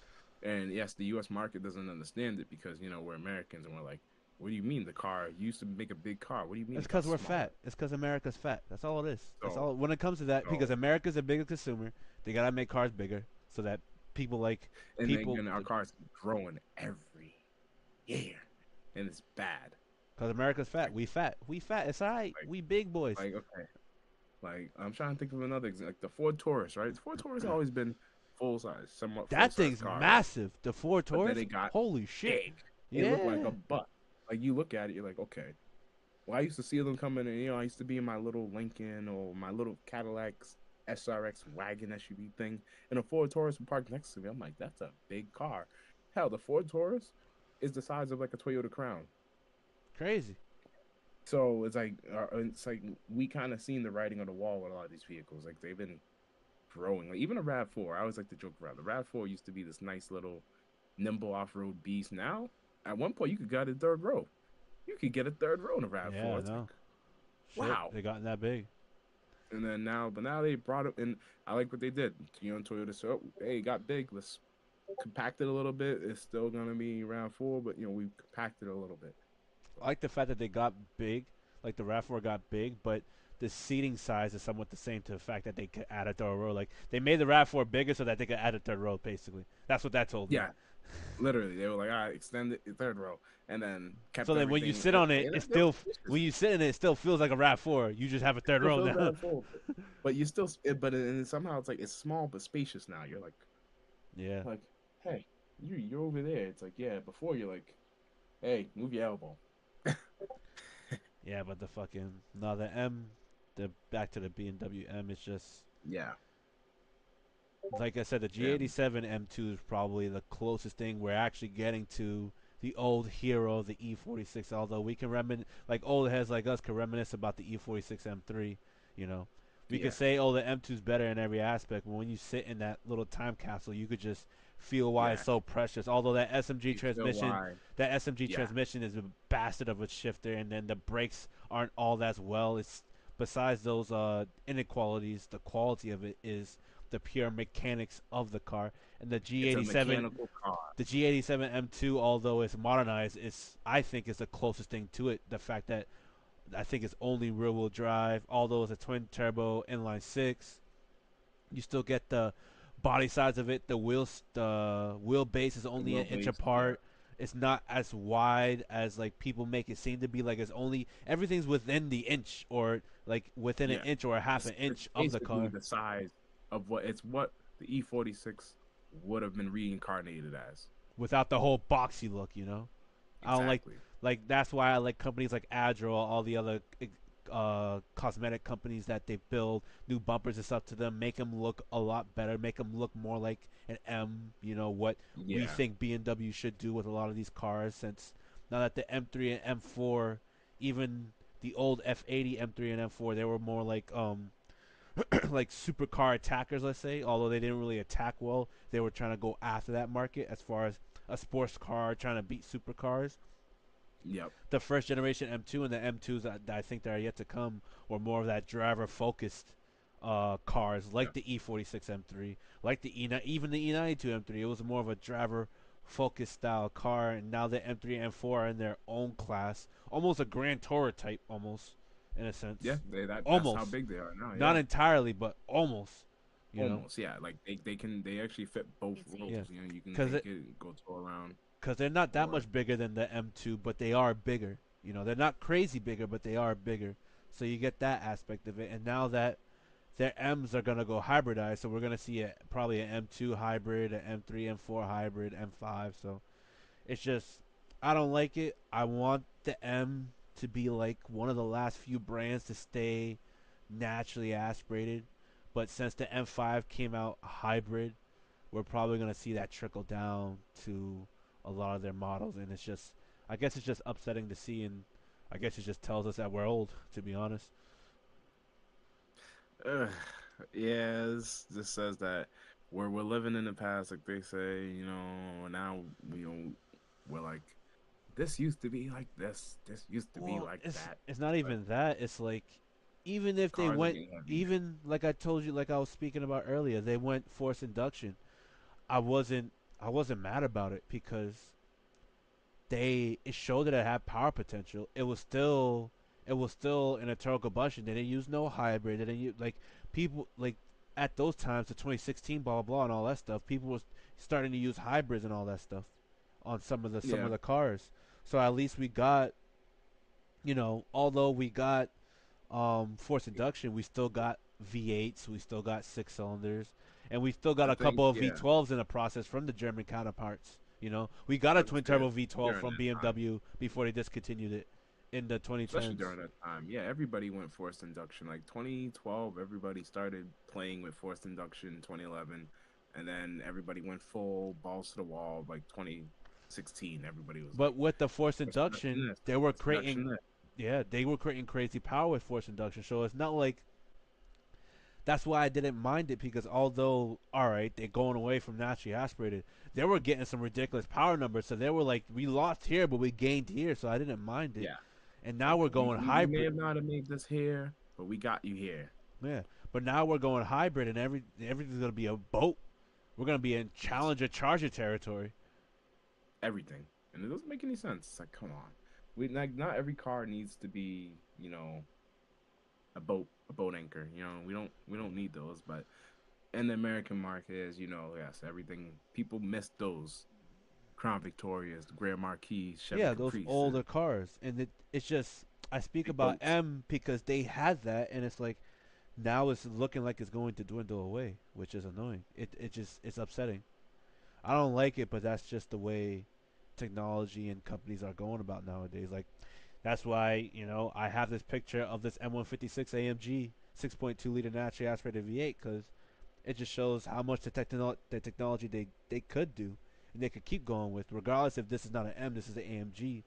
Like this V8, Hmm. they still use in racing. They still using twin turbo V8s, and when they went four cylinder with the C63, everyone gave them so much flack about it to where they had to back out of it and go back to having V8s. You know, it's just one of those things. But they almost went turbo four cylinder hybrid. They almost did it. Yeah, You know what I'm saying? Like at and least if people BMW, caught on, people took it, they yeah, would still be doing it. and at least BMW kept the V8, but their hybrid is not. It's not like it's an assist. It feels for a lot of people say it feels more like it's not natural. It feels like it's either an i5 with an engine or an M5 with a battery. They can't tell the difference. That's how like bland it is now. And M used to Yeah, feel special, which is what I don't like. But yeah. See what you mean there. man, it just sucks to see an era. Even the newest ones like the G8 like the G80s, what we have for M, it's just we're gonna see that go away now. Yeah, It just sucks to see. yeah. Gonna be the start of a new era and the start of new power and new power delivery. Yeah, I'm just not gonna like it. Like I said, I didn't like the G80 M3 M G80 G82 M3 M4 at first, but I once I understood the function, once it started growing on me, and actually when I saw it in person for the first time after it released, and when I was in Florida for a vacation, I actually liked it. It actually looked proportionate. The pictures made the nostril look big. I mean, it is still big, but it's not as bad as what everyone made it out to be. Like people like blew it out of proportion, so that's why I stopped taking public perception on a lot of things. The M2, I saw it in person. We had one in our showroom floor, and I'm working at Alpha right now. They just sold it, but I don't like the square hole like that. Like I saw it in person. Like I was like, maybe the pictures are doing it injustice, and I saw it in person. I was like, yeah, I don't like it. Yeah, no, that don't work. That's why I like the fact that a company like Agile's building a new front bumper and then making it look more round, more MS, like more M style again, which I kind of like. But it just sucks to see Yeah, that that it's going away. Like they're all going yeah, hybrid. They're not truly focusing on performance because let's say they enter the GTD class again or GTD Pro, whatever they want to call it for the next few years. Are they gonna go hybrid or are they gonna stay like combustion engine with turbos? Because if they are, then why make your lineup hybrid? ex- yeah. I think what they're trying to do is all they're doing is they're playing with the hybrid power. They're doing what everybody else wants to do, or they're doing like what Toyota's been doing in the racing for a while. They're just gonna take the hybrid power instead of it being used for range. Yeah. Right now, it's just being used as a power adder. Help get the car off the line and let the engine do the rest of the job. Well, that's what forced induction does. You don't need hybrid. If forced induction does, but at least hybrid technology gives you that instant power, instant torque. So like the engine doesn't have to rev up. Like, the engine can worry about just spinning out freely. You're just saying, okay, get there. Yeah, I guess, but it just sucks to see where M's going. But that'll be the end of this topic. I wanted to end off on that to see what your thoughts were on the new M brand that might be more likely will be the future. And I guess we both have the Yeah, same points. Some people like hybrid. I like hybrid in some aspects. For performance, it's not bad, but for some cars, some brands that market their cars, to me, it's not worth it. M is a glorified statement of that. I don't mind Toyota's GR because I kind of expect it because they were always king of the hybrids. So if they were gonna do a hybrid in their GR performance lineup, I don't care. It makes sense to me.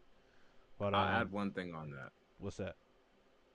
They should make it where yes, if they're gonna have M, you have M, which is M, and they should have made IM. So like how they have the electric lineup. Oh They should have made yeah, I I am. M.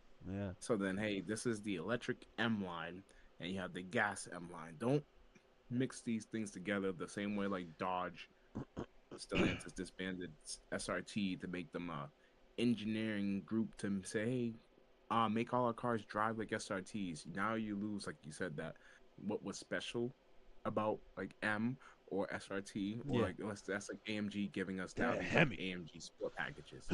You know what I mean? You lose the specialness, the what made it essence, the rare, the essence. essence of it. You lose that, and once you lose that, it's no longer anything but just a badge. Versus what before it meant something. Yeah, and that's what I don't like about it. But you took the words right out of my mouth. I would definitely like that.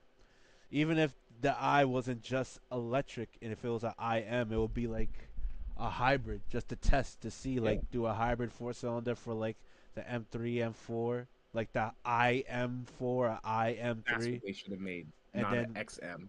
They should yeah, have made an IM. Hey, this is the pinnacle of M. Yes, this is a M3 size car.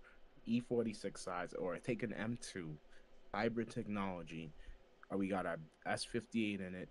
We got a hybrid motor that basically now the S58 doesn't have to get the car off the line. The Yeah. hybrid motor shoots you off the line, and the S58 propels you to 60 now in 2.5 seconds. I think Go ahead, go I get that think with Bugatti. that, I think they have to downsize and make the M2, M3, M4 four-cylinder turbo hybrids for the I lineup, and make the M5 the Ooh. a turbo inline six with the S58 to see where everyone thinks, because you're not gonna Yeah, sell me an M and be like, oh, let's say the M3, M4, because from a marketing standpoint, I get the same engine but with a hybrid versus I get the same engine, I could throw whatever I want at it. So might as well downside the engines here and see where people like it. And if people like it, then they probably incorporate it. If people don't like it, at least you didn't waste your time and kept this side of it yeah, where you get the inline yeah. S58, you get the S63 twin turbo V8 and all that stuff. So take away the twin turbo V8 from the IM lineup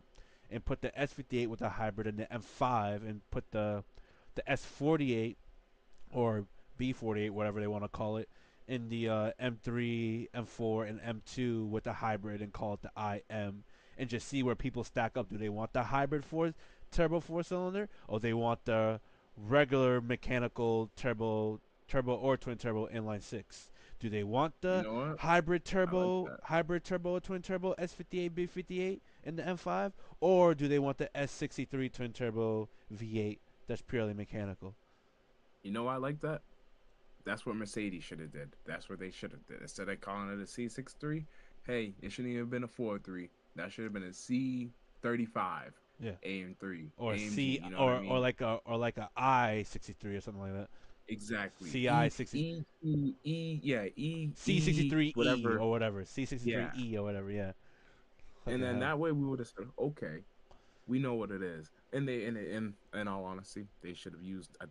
If I recall, I think Mercedes has an inline six that they sell, the 43 series. Mhm. They should have used that motor along with their hybrid technology. It would have been maybe a little bit more acceptable. Yeah. But we'll see what I'm pretty sure they're going to go hybrid. It's just disappointing to see. I just wish they tackled it differently. But judging by the way they um announced and what is it? Made a showing of the XM, I feel as if everything's going to be either hybrid or starting to go electric, and it's just sad to see an iconic, not only trim, a racing brand before it became a trim go. No, you already seen the new M3 around the track. They showed it with the camo. I don't know if you seen the pictures of it. It looked like it's definitely a different look from BMW. We'll say that for another day. They're good. They're getting really exotic with the looks. I've noticed. They're just like Yeah.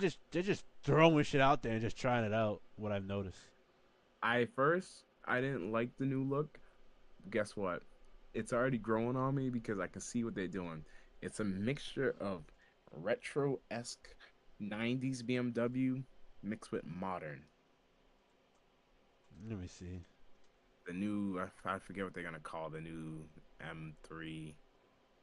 This all new Oh, M3 electric prototype. yes. That's what I don't like. I just I don't like that it's all electric, but the look of it is starting to give me 90s esque BMW mixed with they try to make it modern. Like, it's like a half retro, half like I can see it in the shape of the lights. It reminds me of like the old school 80s with the little nostril grills that they had in the 80s, 90s, like the E30s, yeah. I mean, E34s. I guess, but But the grill and it being all electric, like that's different. Like that's that doing there. Like that, I've seen that in aftermarket world,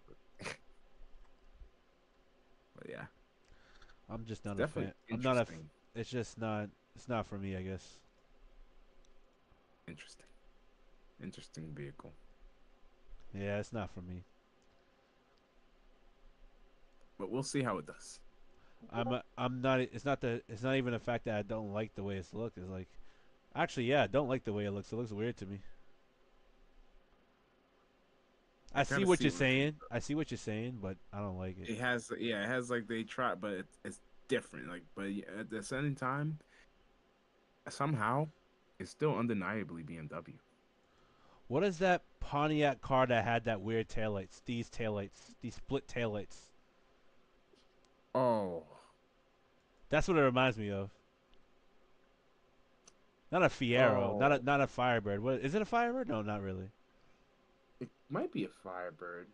It reminds A me of that a Trans little Am. bit. It's weird, like a Trans Am. Yeah, it looks Trans Am. weird. I get it. I It know looks what you're too talking about. Now funky. I see it. It looks too funky. That's the thing. I feel like BMW's entering a funk era where like they're gonna start getting radical. It's gonna be they're gonna start having fun. I Well, think they with their can if design, everything's going all electric. You know, they could do whatever they want with the design. and that's why I feel like they're doing it because I feel like they've seen everybody else make jelly beans. Just crazy. It's crazy to see. Well, we're getting late into the night. That was a good Yeah. roundabout topic. Sad to see the M badge go in a sense like that, but it is what it is. It's the future, I guess. Something we gotta get used to. Fucking nah. Just like the new Hurricane motors from Stellantis. That I will not get used to. No. Hey, hey, look, Your boy Carlos messed that up, alright? Carlos hey, Tavares. hey, I'm only gonna thank Carlos for giving us some modern power because when people start running 9s and 8-second quarter miles in their Rams and their Chargers with this new motor, they're gonna stop ragging on it. I'm not gonna say they're not gonna miss the V8 and that the V8's not preferred. They're just gonna be happy to have something that's alongside it now. I They feel better like. redesign that head and they better put it they like we talked about last time. They better build a car around that engine. They have to build I it. they They will. have to build an M3 M4 killer, literally. They will. They will. They will. They will That's the now only way because that engine's gonna sell. That's the only way they're able to test to see if what they're doing is working. That's the only way it's gonna get any traction, especially in the aftermarket. And they gotta redesign then that head because that cast-in manifold is annoying to deal with. then give me a slightly smaller Charger. I say slightly smaller, half the size of the Charger. Give me a new Avenger because the Avenger actually sold, I guess, decently back in the day, and then they had that name in the '90s. So it only makes sense to bring it back. Give me another Avenger. Make it a 2-door, 4-door, smaller variant of the Charger, and send it. Just bring back the Hornet then. Send it. Bring back the Dodge Dart. Send it. A different New Dodge new Dart. motor. Different The Dodge Dart. Not this Dodge The Dart. Dodge Different Dodge Dart's Dart. gonna be a 4-cylinder compact. So they're gonna make that the new SRT for if they do. They Bring need to back the give us Dodge something Hornet. that's gonna The be- Hornet. The Hornet. That's SUV. See, they need to give us a hot God hatch damn it. SUV thingy, and then a mid-size sedan, and then we still have the You know, Charger as our Dodge big needs to boy. build their version of an M2. That's all I gotta say. Avenger. Nah, man. Okay. M2, sorry. M2, yes, Dart, but it's probably gonna be It's 4-cylinder gotta be a coupe, turbo hybrid. like mid seating style with a little bit of like mid rear seating style. Put their Hurricane. They still gotta redesign that head. I'm sorry. I'm not accepting that as a power platform. I'm not because if BMW's been doing Everybody's inline doing sixes, it.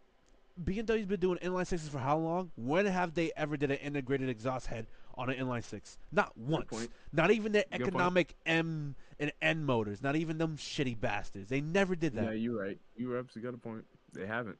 They never did So that. they gotta rework that head because I'm not accepting that as a 1,000 horsepower kit. No, get the out of here with that. Yeah, now I wish I had a machining company.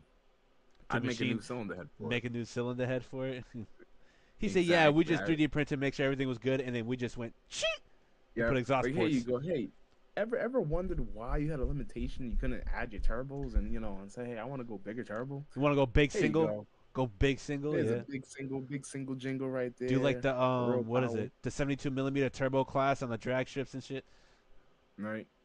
Like just cut your hood. We can make them like a template so you can just cut their hood. Yep, Fucking cut right dumb. here. Stupid. Stupid. Yeah. On to something though. Huh? So we're on to something though. You're on to something though with that cylinder head. Yeah. Who knows? Maybe a lot of people at the market support. They're like, hey, I found the limitation, and it's just like I sent you that video. Well, I ramble on Well, about that. we need more machinists, but more talented People machinists. making people doing turbo Atlas motors now from GM. I'd rather go Ford EcoBoost because at least they build variants they have individual exhaust ports versus the whole cast-in manifold.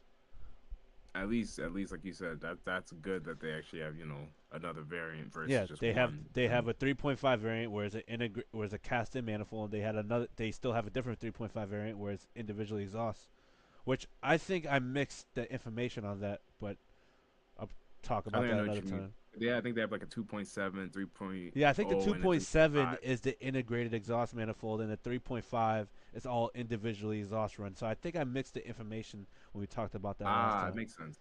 That makes sense. 'Cause I know the 2.7, 3.0 is supposed to be like the cheaper, Because smaller. I looked at a picture of this V6 turbo from Ford Performance, and I see individual exhaust runners. I'm like, oh wait, that's not right. I thought they were integrated, but no, I guess it's like that. So, Nice. and I think this is in their GT. This is the twin turbo 3.6, but I was about to say, good to know, because that means the F-150 crashed. F-150 might make a good donor swap for something. heck yeah, it has a 92 millimeter bore and like a pretty high stroke, versus the Alpha's 86.5 and 82 3-liter and stuff. But it's a smaller Ooh, package, so ooh. You know what I just thought of? Rear build. a Crown real Vic. Crown Vic 3.5 EcoBoost. this dude. Piss people off. I was gonna find a 4C and grab the Alpha 690T motor and throw it in there. That'd be actually, yeah, that'd be a good build. Cause Ford doesn't have anything else rear-wheel drive. Other 2,200 than pounds with Mustang. 540 horsepower. I'm taking that. Fox body 3.5 EcoBoost. Yeah. I don't think I've heard. Didn't someone put a 3.5 in a Mercedes 190E? I think so. Yeah. Yeah. Yes. A Cause lot of I don't really a lot of seen ideas, not a any. lot of time. We're gonna sign off. Yeah. That'll Yep. be for Got it. Thursday. We'll just ramble. We'll do a Thursday ramble like for an hour. Just ramble. Yeah. Well, we rambled for a while. It's okay. Alrighty. We are your hosts yet again. Almost 3 hours in. I am Rodney. We're in the Mercedes, showing the Mercedes engine, of course. Mercedes Petronas Okay. AMG F1. This Sir Blackie up top, up north of me, right here. And Yep. we'll catch y'all I on the know. next one. Peace out. Didn't do it. Thank you Peace. for the